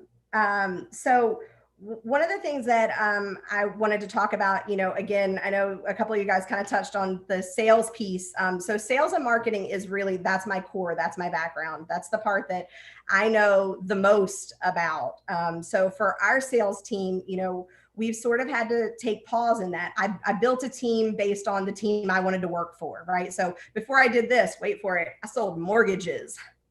Yeah, that's what I did. So, right? Crazy. Doesn't make any sense, but that's what I did. And that world is a dog eat dog world for sales. I mean, I would have never helped one of those other reps for anything. And don't even think about getting in my territory. That is the type of rep I was. That's the way we all were. I didn't want to be like that when I got the opportunity to lead. When I got the opportunity to build a system and build a team, I built it around a team that could work together, feed off of each other, always help each other. We have our individual goals, we have team goals.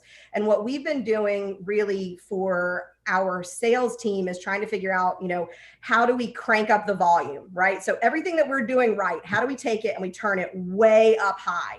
All your sales efforts, you have to crank up. All your marketing efforts, you have to crank up. But here's the thing you have to know about that. You have to do it smart. You can't just turn the volume up and blow your eardrums out, because in the end, you're hurting yourself more than you're helping yourself.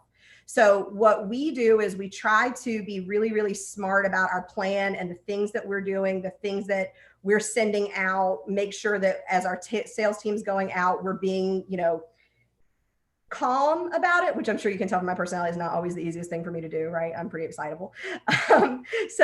Actually, as it turns out, David inspired me. So I compete myself in this little print movers and shakers competition every week for this, who has the most growth. I loved that so much because I saw so much happening for me personally in my network and in the people I was talking to in LinkedIn and industries I was getting to, and clients I hadn't talked to in years were seeing me, came out of the woodwork. They had moved from this place to that place and we lost touch. Well, now they were seeing me. Yep. So what I did was I took that to my team. Every week I have a metric where I have a growth goal for them and I have a percentage. So we do it on percentage and we do it on followers, because similarly, we had some people that had a lot and people that had not so many, but I also do one that's on engagement. They track their engagement for how many people are they interacting with, how many posts did they post, how much was original content, how much was shared content. And so each week we look at that and we talk about what did that do for them? What did they get out of that? How are we making things happen from that? Which for our sales team has really made a huge difference. I will say, you know, on the marketing side, which if it's okay, I'm going to have you flip to the next slide. On the marketing side, I'm a big person on education. Joe, flip me to the next slide. There we go. Yay. wasn't sure if you did it. It was a little delay over here. So for our sales team and marketing, we put them really, really closely together. Marketing has to support sales, but here's the deal. Sales has to support back to marketing, right? If sales doesn't take out what marketing does and turn it into anything, then we're both sort of not doing what we got to do. So what I ask of my team is, together for them to make sure that their focus is education. I want them to educate our customers. I want them to help our customers. I also want them to just help out in the world. So for myself, one of the things I say is like, I will help anybody with anything. And people say to me like, Sheri, why would you do that? Why would you help one of your competitors? Sheri, why would you help Bill when you are, like we're both on the same place, basically. Like we're pretty close to each other. We're not competitors, but in this market, we kind of are. Why would I help Bill? Because I think there's enough business out there for Bill and for me. I believe that there is plenty of business for both of us. And if Amen. we support each other, there's going to be a day where Bill's going to need some help. One of his machines is going to go down. I'm going to help him get that job out. And you know what's going to happen to me? One of my machines is going to go down. I'm going to lose power from a hurricane. You power up, Bill? I might need to send some jobs over. Y'all got capacity? So, we have to help each other. I think that's the most important thing right now is all of us taking care of each other. I believe in education wholly and completely. You'll see there's a little thing up here that's like these little slides. Every week I learn something brand new every single day. I post on LinkedIn every Monday, #Sheri Shares. Joanne, you got that? So if you're not following it, follow it. You'll be like one of 10 people doing it, but still, it'll be great. I think that, for us, that education piece is super, super important. And also, not for nothing, we have got to have some fun, y'all. Like, we have got to get over this. Like, we are in this awful thing, and it is awful, and we're all there, but we're there. So, like, let's just accept it, and let's be excited about where we're going and how we're going to turn this into something amazing for ourselves. So if I could flip to the next one. It's trying.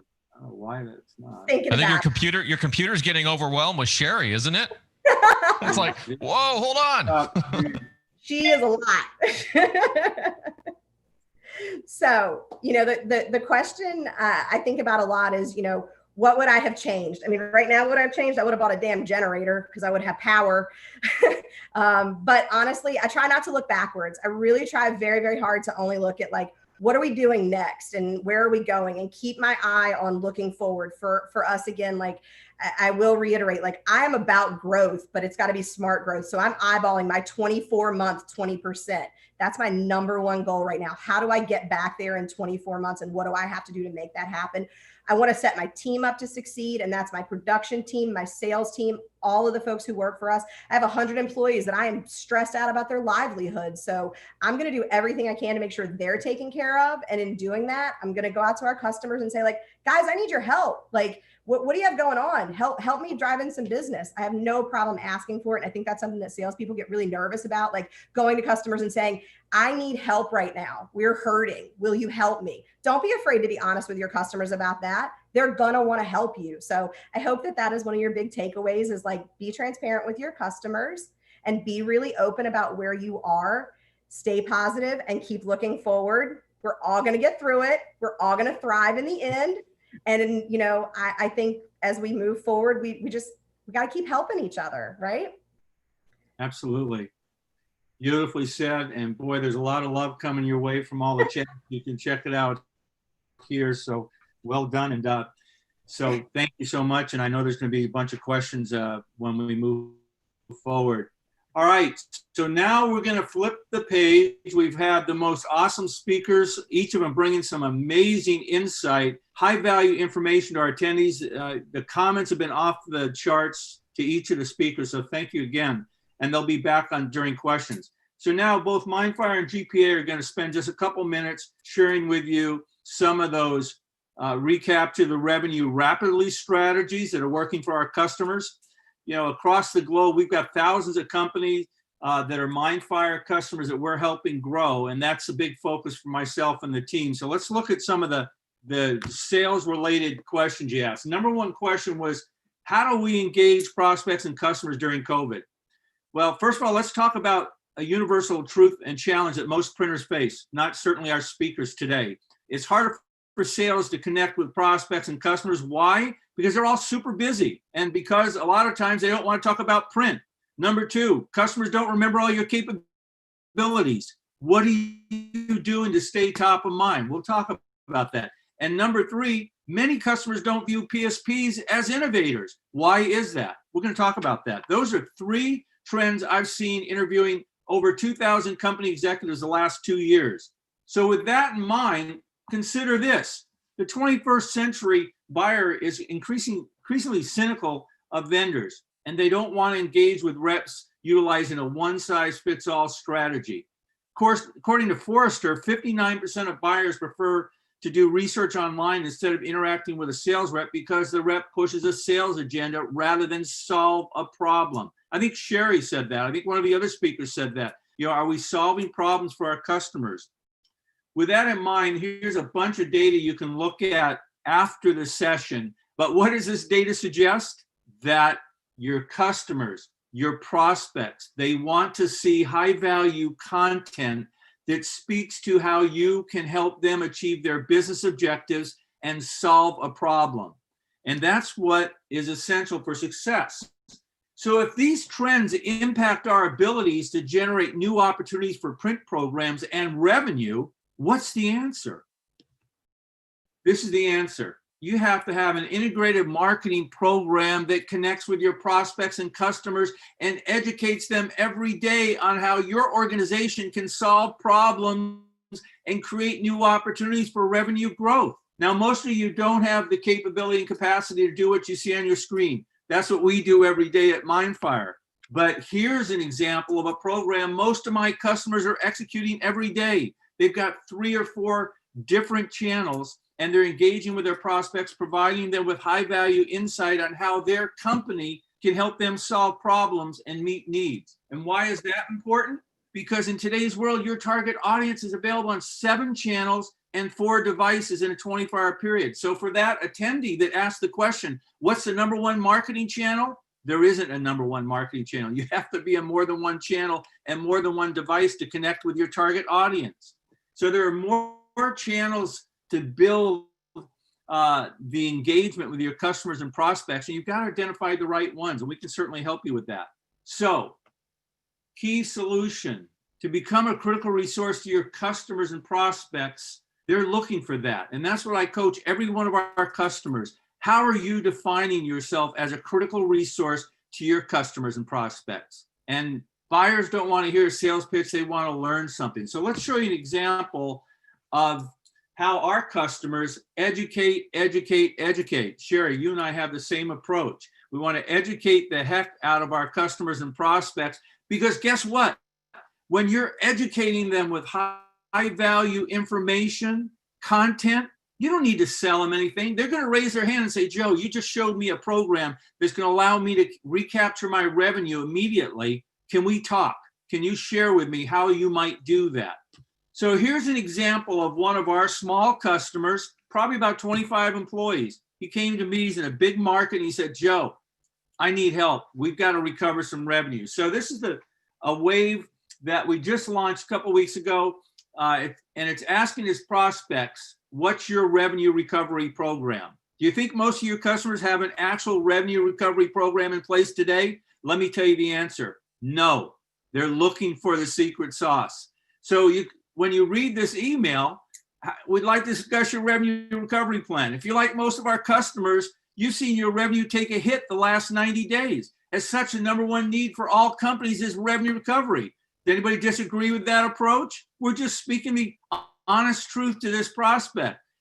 Stevens Pruning, we've been working with innovative programs to jumpstart your revenue recovery, such as highly personalized direct mail, proven to outperform all digital channels and deliver higher engagement. 2 of our speakers spoke about highly personalized direct mail, Brian and I think both Bill. This is simply one example that's been highly effective. There are many other programs available depending on your specific needs. We're talking about solving real problems. To learn more, download our ebook on direct mail and a special offer. Here's the landing page. And as you can see, simple, but what's not so simple is what's your number 1 challenge or program need? We're asking the prospect and customer, what's your need?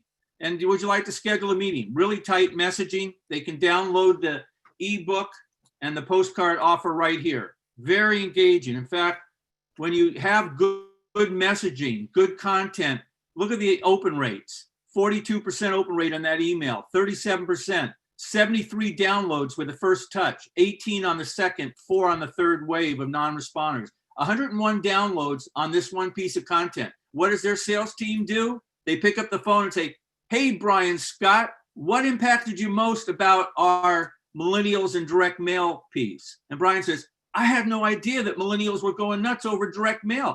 Exactly. Brian, can we schedule a brief discussion about how we might be able to help your company tap into this area of opportunity? So with that, you asked what the number one approach is for opening doors of opportunity during COVID. I just gave you the secret sauce. So everybody on this call, if you need help, you'll see my contact at the end. I don't charge you for that. I'm happy to help you. Let me pass it off to Dave Rosendahl. Take it away, Thank Dave. you, Joe. Yeah, Joe, you can continue to do my slides. So let's hang here for a second, folks. I just want to say thank you to all of you who are not only tuned in and listening or watching right now, but to all of our panel. There's just a lot of excitement and energy coming from both the audience as well as the panel here. And so, folks, if you're listening or watching and getting value, you know my style. Go drop a yes in the chat. Make sure you're awake. I want to make sure that everybody is able to continue to take in more information because we've got more coming at you. Yeah, there's Sheri saying the yes. Eileen saying loving this. I want to see it on Facebook. I want to see it in Zoom and on LinkedIn. Make sure to go drop a yes over there. So thank you, Joe, for giving me the opportunity to share with everyone a few thoughts. The team asked me to share a couple of things with you this afternoon. And there's really so much that we could share. I really had to dig deep and think about what are two things that are most broadly helpful to all of you. And so the first is a strategy and a tactic that I'm sure all of you are familiar with, but what I learned last week, maybe it was the week before in a webinar that I did with Sarah, who's actually here in the audience, many brands, many of you are also not aware of a recent innovation in this first area that I want to share with you. So I'm going to share that with you and actually give you a small interactive experience that will allow you to understand it. And then second, I'm going to talk about how you can start to understand social selling, because that might be the thing that's missing for many of you in your sales process right now, in your sales and marketing process, especially, and drop me an X if this resonates with you, especially if you're really having trouble reaching people, customers and prospects on the phone, through email. Obviously, face-to-face is difficult for many right now. Does that resonate with you? Drop an X if that's something you're experiencing. And if so, the social selling framework that I'm going to share with you, I think will help. So with that, Joe, let's go to the next slide. Let's talk about the first idea here first. If you don't mind, advance to the next slide, please. All right, so QR codes. So some of you are probably thinking, okay, I know QR codes, obviously familiar with those, right? But in a way, they're becoming cool again. And Joe, if you don't mind just hitting the space bar, let's go to the first couple of bullets here. Back in the day, you used to have to download a crappy app, if I can use the word crappy on air here, from a third party to use a QR code, and it rarely worked, if you remember that. These days, and many of you don't know this, the QR code reader is built right into your camera on your phone.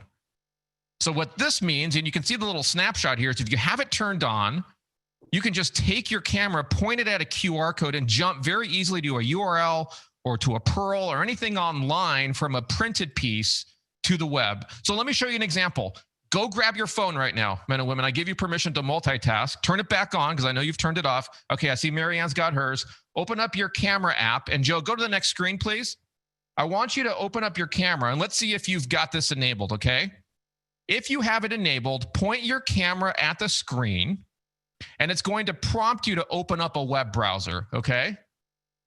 I'm going to give you all a second to do that.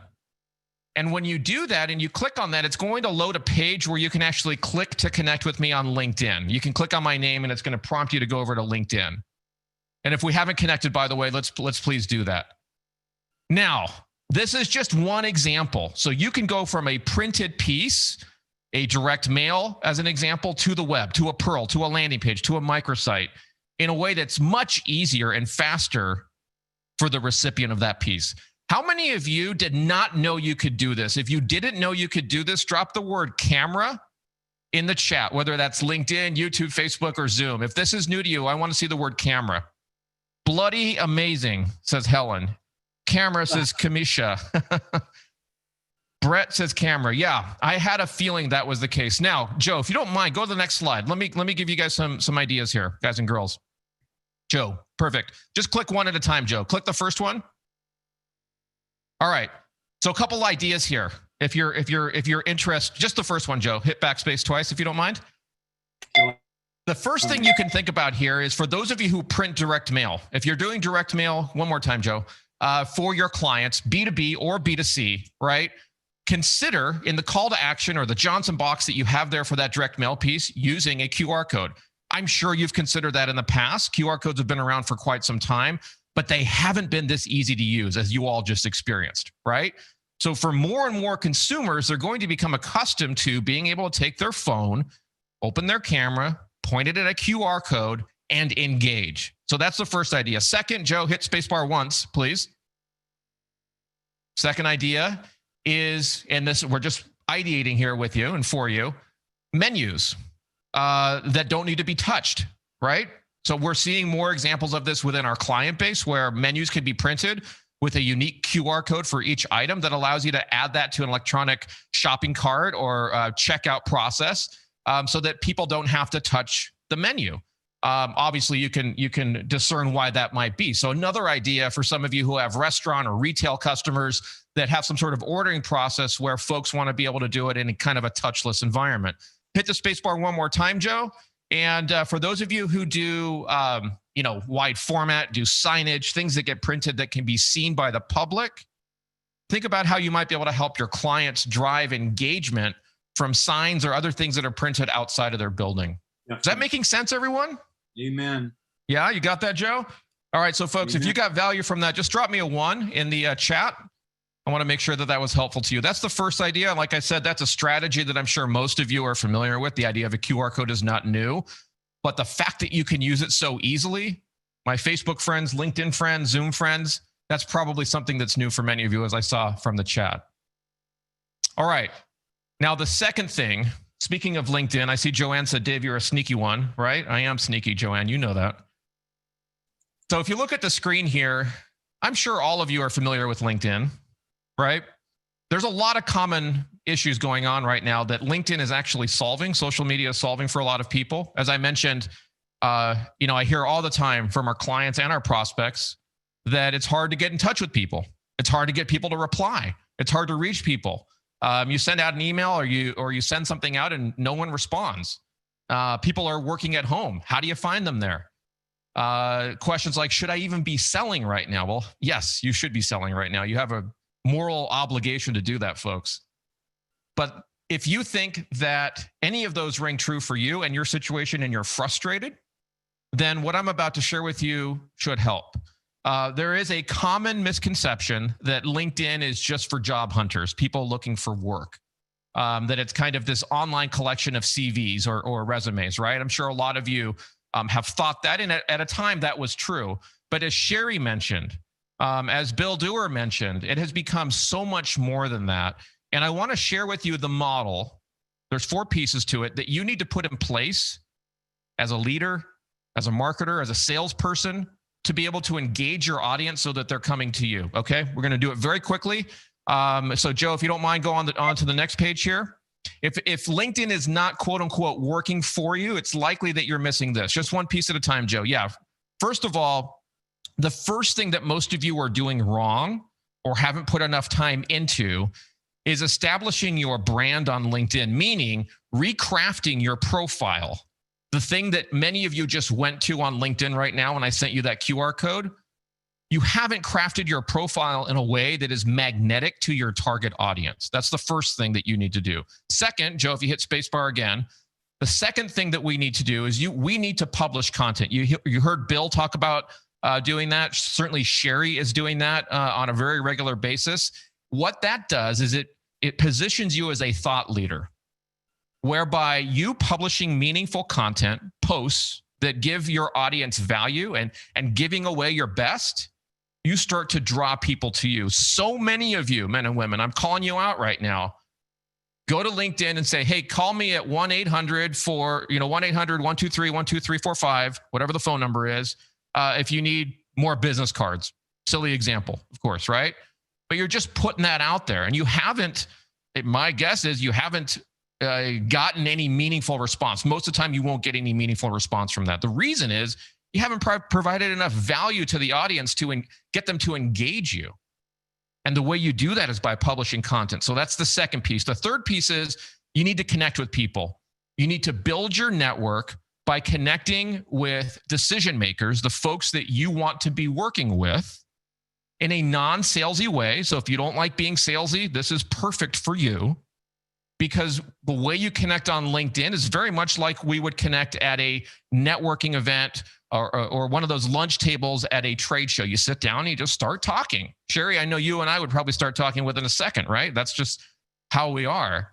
The same thing happens on LinkedIn. When you do it that way, you start to build meaningful connections. And then thirdly, Joe, if you hit it one more time here, the fourth piece is you need to learn how to engage, which means you need to discover conversations that are happening, start to engage in those conversations to grow your reach and the visibility that people have of you. And when you do these four things together, this is how the business starts coming to you. Now, what LinkedIn is doing for you and for me as salespeople, marketers, and leaders, Joe, if you go to the next slide, I just want to illustrate really briefly here the value that you're leaving on the table by not doing this.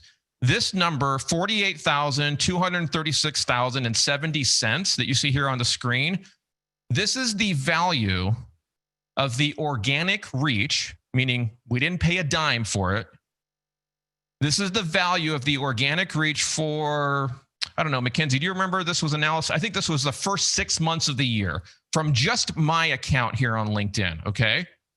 This is what it would have cost to have advertised and had the same amount of eyeballs, people, reach, engagement. It would have cost $48,000. That was given away for free. Now, this isn't always going to be the case. As you know, with social networks, they ebb and they flow and things change, right? But right now, it's an extremely good time to be investing in LinkedIn. Mackenzie, if you don't mind, get the next link ready, and Jessica, do the same. Let's put this in all of the channels. If you go to the next slide, Joe, if you're wondering how to get your foundation right on LinkedIn, it all starts with building your profile, as I mentioned to you. We have a guide that'll help. So Mackenzie and Jessica are going to put that in the chat right now. You can go bookmark that or download it now if you want. It'll give you, I think it's 15 or 16 things that you must do in your profile to get yourself pointed in the right direction. So Mackenzie and Jessica are going to send out that link in the chat. On the second page of that, once you grab that guide, if you want some training on how to do this, we have a training next week, about 90 minutes. We'd love to see you there, and we'll walk you through kind of this whole social selling process. So this is good for your sales team. This is good for your marketing team. This is good for everyone in your organization who needs to be engaging clients. So you can sign up for that on the second page once you download that. Now, if you're not yet active on LinkedIn, I see Joe's already moved to this slide here. Some of you know what I'm showing you here on the screen. It's the COVID-19 print group. This is a group we created for you. It's a community of print folks.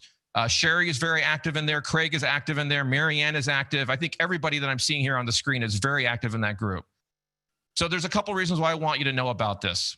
One is if you're not active on LinkedIn and you're scared of commenting, engaging, sharing, things like that, this is a really safe place to do that, okay? It's a very encouraging community. So you can do it within this group. It's not going to be seen by everybody, and you can start to get comfortable with engaging on LinkedIn. So that's the first thing. But almost more importantly than that, Joe, hit spacebar one time if you don't mind.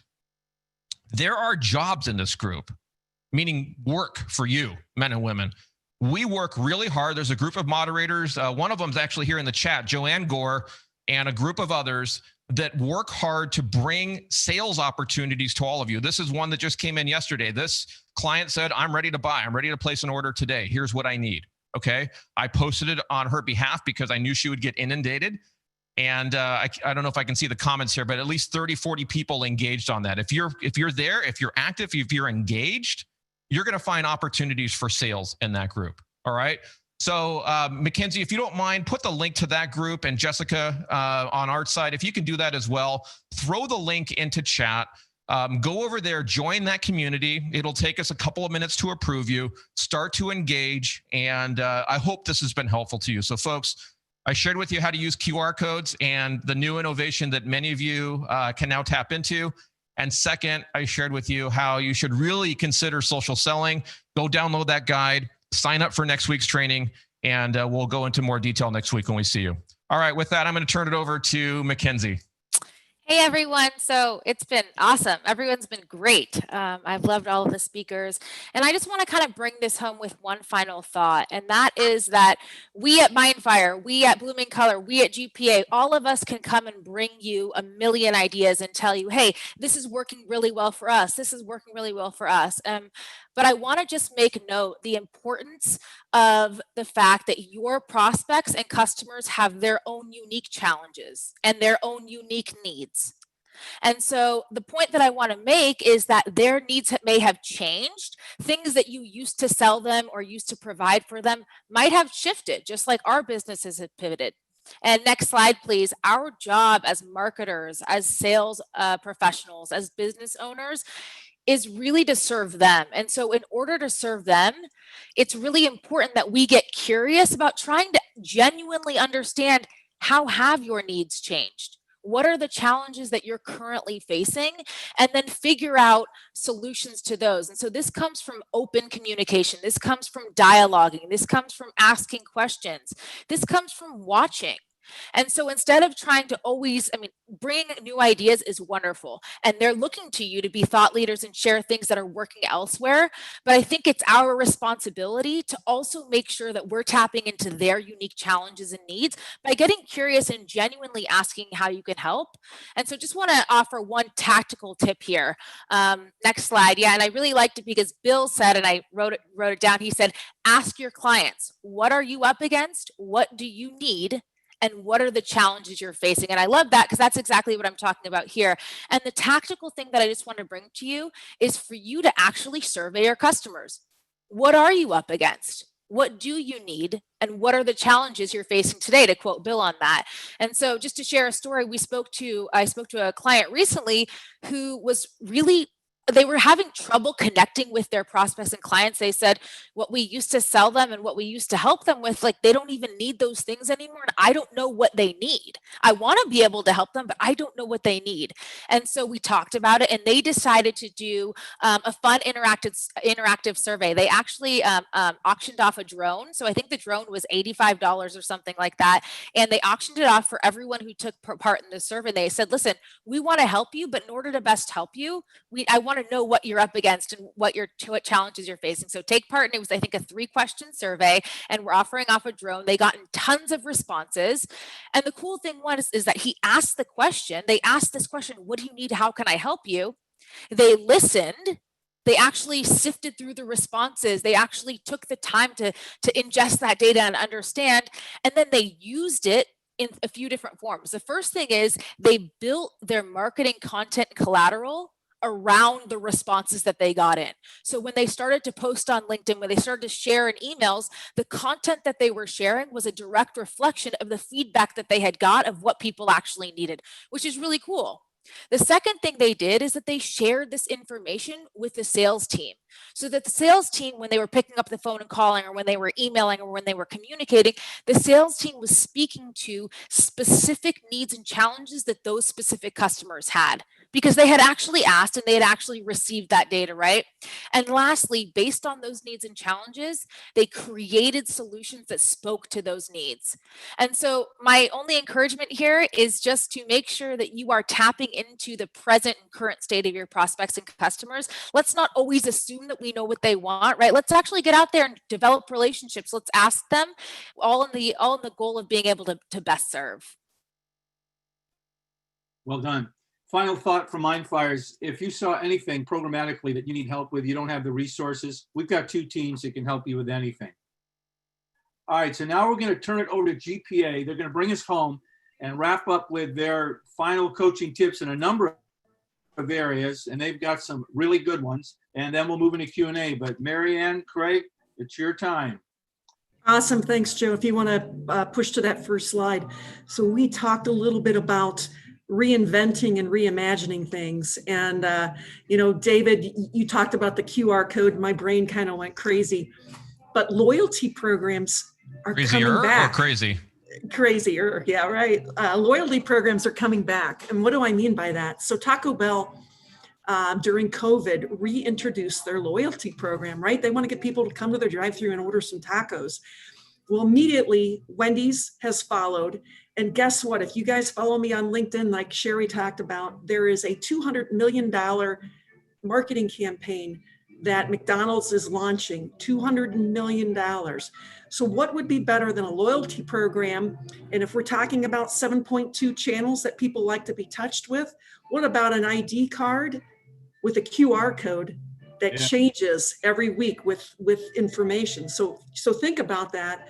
And think about ways to reinvent things that are going on. So you can do a loyalty card pretty easy with your phone, right? You can do loyalty there. But millennials, Gen Xers, Gen Zs, all of them, they want things that are tangible. Send it out in the mail. So my tip for the day, loyalty cards, gift cards, they are coming back, and it's a smart move. Joe, if you want to forward the slide. Craig? Yeah, picking up on that. So we heard earlier on, right, there was a whole trend. There were face masks and there were social distancing. Here's what you need to know in this particular space. This is still a very vibrant part of the market. Here's why. You want to maybe lean in on this. We know it's a fragmented return, right? A fragmented return of the economy. Like schools have been sitting, they're not sure if they're opening, some are closed, they're still figuring it out. Right now, big volume, big demand. We are seeing a lot of activity in these spaces. Here's an important takeaway. Think windows, walls, floors, all of these guys. There's three parts of the market. There is school, as mentioned. Restaurants are in a fragmented way opening up. Offices, people are returning. So don't think that this part of the market is done. It is only just beginning. Sadly, we're probably going to have to social distance for quite some time. So there's a whole bunch of need for replace and refresh. And like we said, right, you got schools, universities, private colleges, all coming back, all needing it. And believe it or not, we're getting demand like crazy right now because they have only just turned on the juice to go, it's time to go. So don't miss this for a minute. Other thing to know, right? A lot of people go, yeah, wide format. Not true. This goes across all platforms. Certainly for the big volume, we see traditional presses. That's true. We're seeing a lot of spike in demand on narrow digital, on B2 digital. And from GPA, here's a sneak announcement where we're just rolling this out right now. We have a dry toner, read that to be Xerox, Ricoh, Konica Minolta, Canon. We have a one-step. You do not have to laminate that product. It's a shorter term use, but it's a one-step floor shark, floor graphic. We know that we're going to see a lot of demand. So this is not dead. There's a lot more demand. It's going to continue for a while. So don't walk past it. There's a lot of great volume. So that's what you need to know on that particular case. Marianne, back to you. You know, Craig, I hate when you pre-announce all those cool new products we have, but this one will be exciting. If you want to advance the slide for me, Joe, the other things that we're seeing happening in the trends is, many of us are still not comfortable going into stores. So what I do is I sit in the car and I send my husband in, right? Because if anybody's going to get sick, it might as well be him, because he's not going to take care of me, but I will take care of him. One of the big things that we're seeing surging right now is this perforated vinyl window graphics. So how else are you going to get somebody's attention, or at least Marianne's attention, if I'm sitting outside the supermarket door, is this perforated or two-way reading signs. So what's cool about this graphic here is one of the top areas that people are spending money is home furnishing, lawn and garden, anything around the home, because guess what? You're stuck there and you can't go on vacation. So again, we're thinking about avenues, and we're starting to see this particular product really click right now. So connect with us, call us, get to your GPA rep. We're happy to tell you some of these hot things. Joe, next slide, please. Yeah, on this next one coming up, guys, this is one of those, Steve, you know what? I jumped ahead. I was going to do the life preserver, but no, we got this one still. Sorry, I back up. You know what? Joe, Dave, they didn't steal our thunder, but they telegraphed ahead. QR codes are big, right? QR codes, restaurants for sure, but other places of the market for a lot of reasons. I always like to share the why.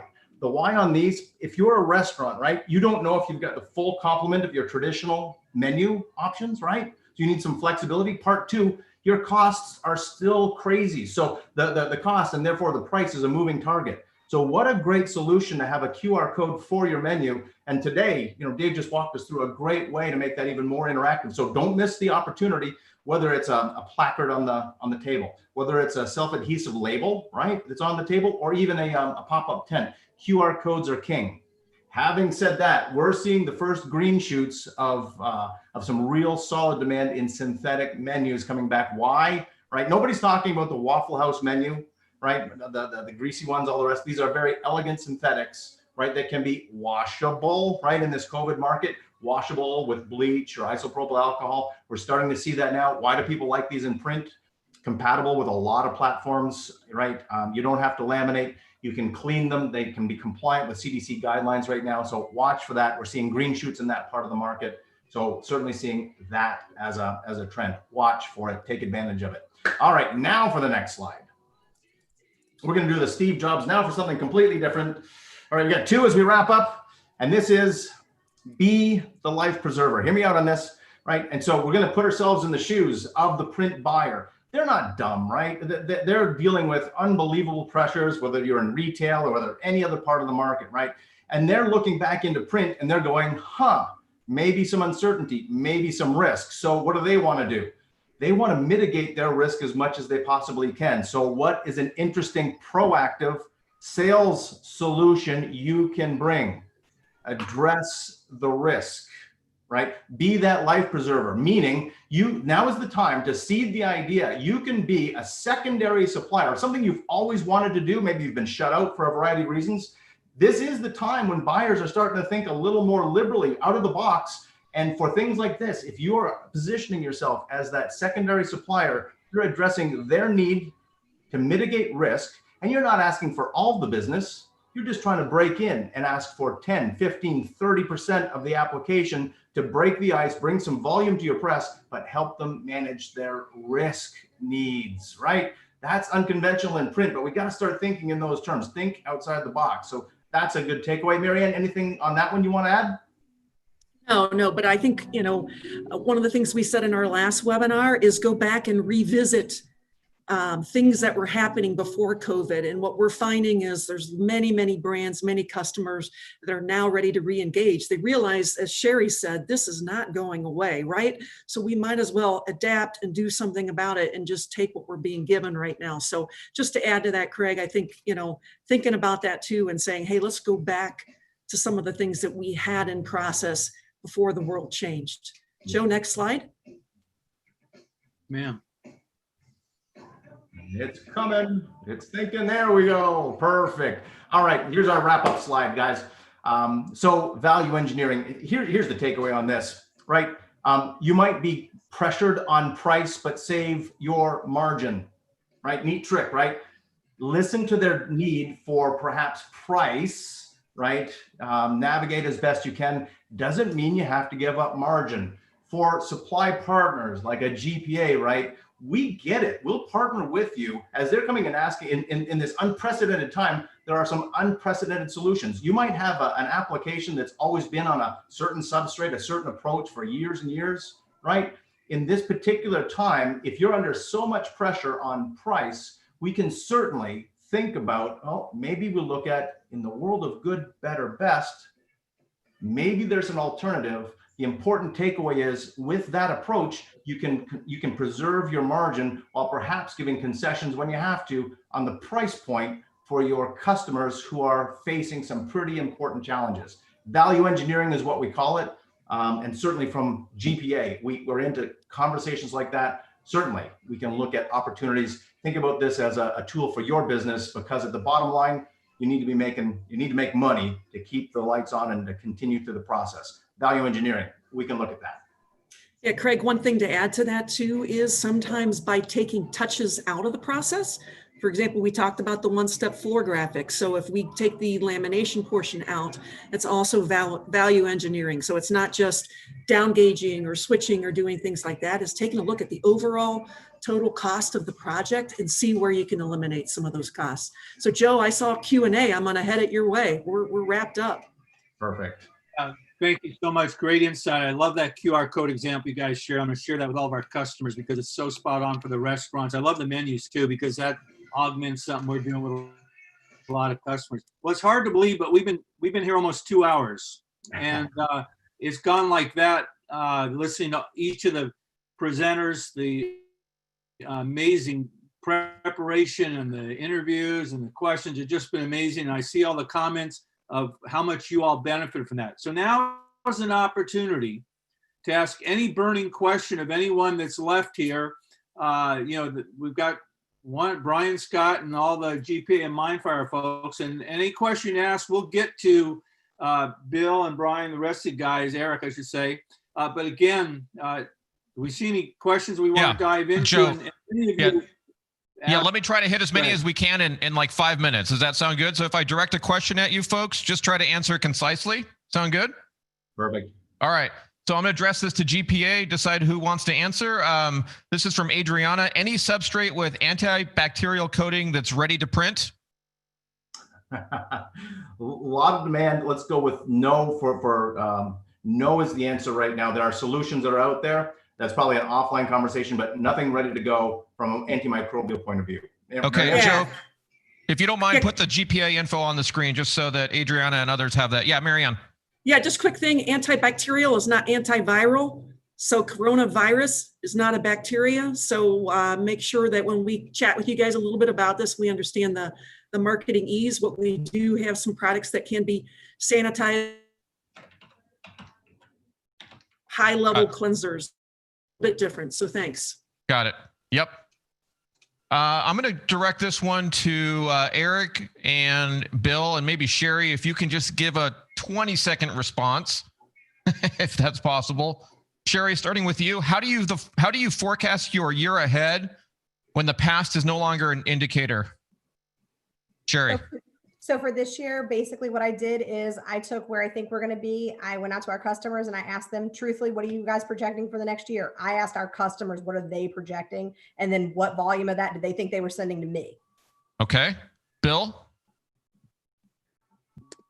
I don't really have that sophisticated of a method. I set a goal and drive to it and get as close as I can and try to beat it. So I like Sheri's idea. Ask the customer what they're going to give to you. Sheri's kind of bottom up. Bill's kind of like top down. And what about you, Erik? What are you, middle out? Exactly. I think it's a little bit of both. And what we've taken the approach is talk to the customers, yes, but we've really adopted this idea. We need to do scenario planning as opposed to specific forecast planning. So because right now the outcomes it's all about change and we have to adapt and be fluid every step of the way. Got it. All right. So Joe's got the contact information for both the Mindfire team as well as your panelists. There are a lot of questions for Erik, for you, Bill, and Sheri that came in, folks. So we're going to try to get all of that to them. But if you want to reach out directly to anybody here on the screen, please do that. And if you're over on Facebook or if you're on LinkedIn and you have a question, send that in. We can see it now. Mackenzie, I'm going to put you on the spot real quick and just ask, since you were monitoring the Zoom chat, do you see one or two that might be good for us to take in the next minute or two here? Yeah, one of them was a sales-related question. They said, is anyone making in-person appointments or cold calls, and what are those looking like? So let's direct that first to Erik. What about you, Erik? Not so much in terms of the in-person cold calls. I would say, more warm calls through some research and prospecting and connections, and eventually leading into Zoom or Microsoft Teams or other virtual. We've had a lot of virtual, a lot of video. And I think that the face-to-face meeting of today is doing like we're doing now. And the connections can be awesome through that. Okay. How about you, Bill, and your team? So cold call in person? No, I think it's inconsiderate at this point. But we're doing cold calls. We are going out and meeting in person with consent. We're getting on site. We're trying to help people solve problems, whether it's in a school or return to work environment. So yeah, but we're not showing up unannounced. Okay. And Sheri? We are not doing any in-person cold calls, but to be honest with you, we have never done it. So that's not really different for us. Most of the clients that we work with are Fortune 500 and they won't let you in the door. So Sure. that's kind of not unusual for us. Yeah. But I will say just really fast, I'm trying to make it really quick. For somebody who is looking to do that, what I would say is use LinkedIn as that warm lead. I think Kara in the chat made a comment about like she was using LinkedIn to like warm people up to that. That is a great tool. So I would just suggest if you didn't see that. Love it. Love it. And Mackenzie, did you see another one that bubbled up? Yeah, one LinkedIn related question. When you were talking about the profile, they want to know, should they clean up their profile on their own page rather than our business page? Got Should it. we do both? Yeah. So if you don't mind, throw that back in to the chat in case somebody missed that. And Jess, if you can do the same in LinkedIn. So the LinkedIn profile guide that Mackenzie and Jess are sending out is specifically to your page, your profile on LinkedIn. We recommend a set of similar adjustments to the company page, but what is in that guide is referring to you specifically as an individual on LinkedIn, working for an organization, running an organization, selling on behalf of an organization. So I hope I answered your question there. All right, Joe. So we've got like officially 2 minutes left here? Correct. 3 minutes technically. 3 minutes. Okay. Yep.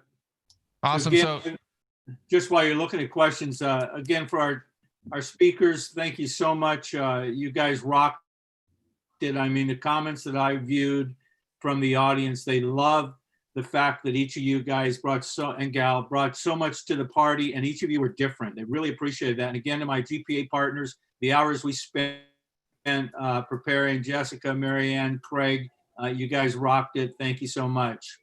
So here's a good one for Sheri. Sheri, how do you cold call the Fortune 500 companies? Oh, how many minutes? You have about 20 seconds. So I use LinkedIn to find the right person, and then I find something about them that I think can make me relatable. And then I say, hey, I saw that you have this, or we have this common interest, or whatever it is that I make it. I mean, my number one thing always is be human, and people want to deal with humans, right? Like I saw a couple of comments, and I can tell you, why do I want to do business with David? Because he's super dynamic. So just try to be who you are and be really genuine. People will want to do business with you. Beautiful. Joan, did we answer your question? If anyone else has a follow-up question for Sheri or Erik or Bill or any of the GPA team, please let us know. We're going to be here for another 2 minutes. Joe, anything that you saw in the chat, Joe, that you think is good for everyone? Well, I just flipped out of it, so I'd have to go back. No worries. All right, folks, we'll be here for another minute. Joan saying, yes, we answered your question. You're also awesome. Thank you. Folks, here's what I want to know. I'm going to ask you a question with 60 seconds left. Don't hang up yet. Don't click out. What were the one or two things that stood out from today's presentation? The ahas that you got. Just give us the phrase, the word, the idea, that takeaway, or as Mackenzie likes to say, Mackenzie, you know what's coming here, right? What was the unlock? And drop the one or two things, whether it's on Facebook, on LinkedIn, in Zoom. I want to see those real quick. Human honesty, the QR code idea, lead from the front. Bill Duerr, I think that was yours. Be human, be yourself. Value engineering. I think, again, Bill, that was back to you. A survey to customers. I think, Mackenzie, that was to you. Client engagement, integrity, and true grit. QR and Unipack. Talk to the customer, engage, lead from the front, be the life preserver. Don't be afraid to share. Who is our customer now? Be curious. Communicate and connect. The importance of direct mail. Educate your customer. Wow. Cool, folks. Please keep those coming in. We love seeing that. It's very helpful to us. Keep those coming in. And Joe, I'm going to turn it back to you for an official closeout here. Yeah, again, I've already said it, but I want to say it again because all of us have full-time jobs and they're big. But the fact that our speakers made the time to spend 2 hours with us and to contribute, I can't thank you enough. Thank you. Anything you ever need, we're there for you. Again, to Dave, Mackenzie, my partners in crime at Mindfire, thank you so much. And again, Marianne, Craig, and Jessica behind the scenes, both Jessicas actually, thank you. The comments say it all. I saw so many comments that said, best webinar ever. When can you do it again? I'm going to let someone else do it again next soon. I'm going to take a vacation. I think everyone else have one. But thank you so much, everyone. Stay tuned. We got more content coming It's all about sharing and educating and help everyone succeed. Because if you do that, guess what? All of us will be growing our companies for the next 18 to 24 months. So thank you, everyone, and have a great weekend that's coming up. Thanks, everyone. Have a good one. Bye-bye. Thanks, Joe. See ya. Thanks, Eric. Thanks, Brian. Appreciate Thanks, it, Bill. guys. Thanks, Sherry. Awesome.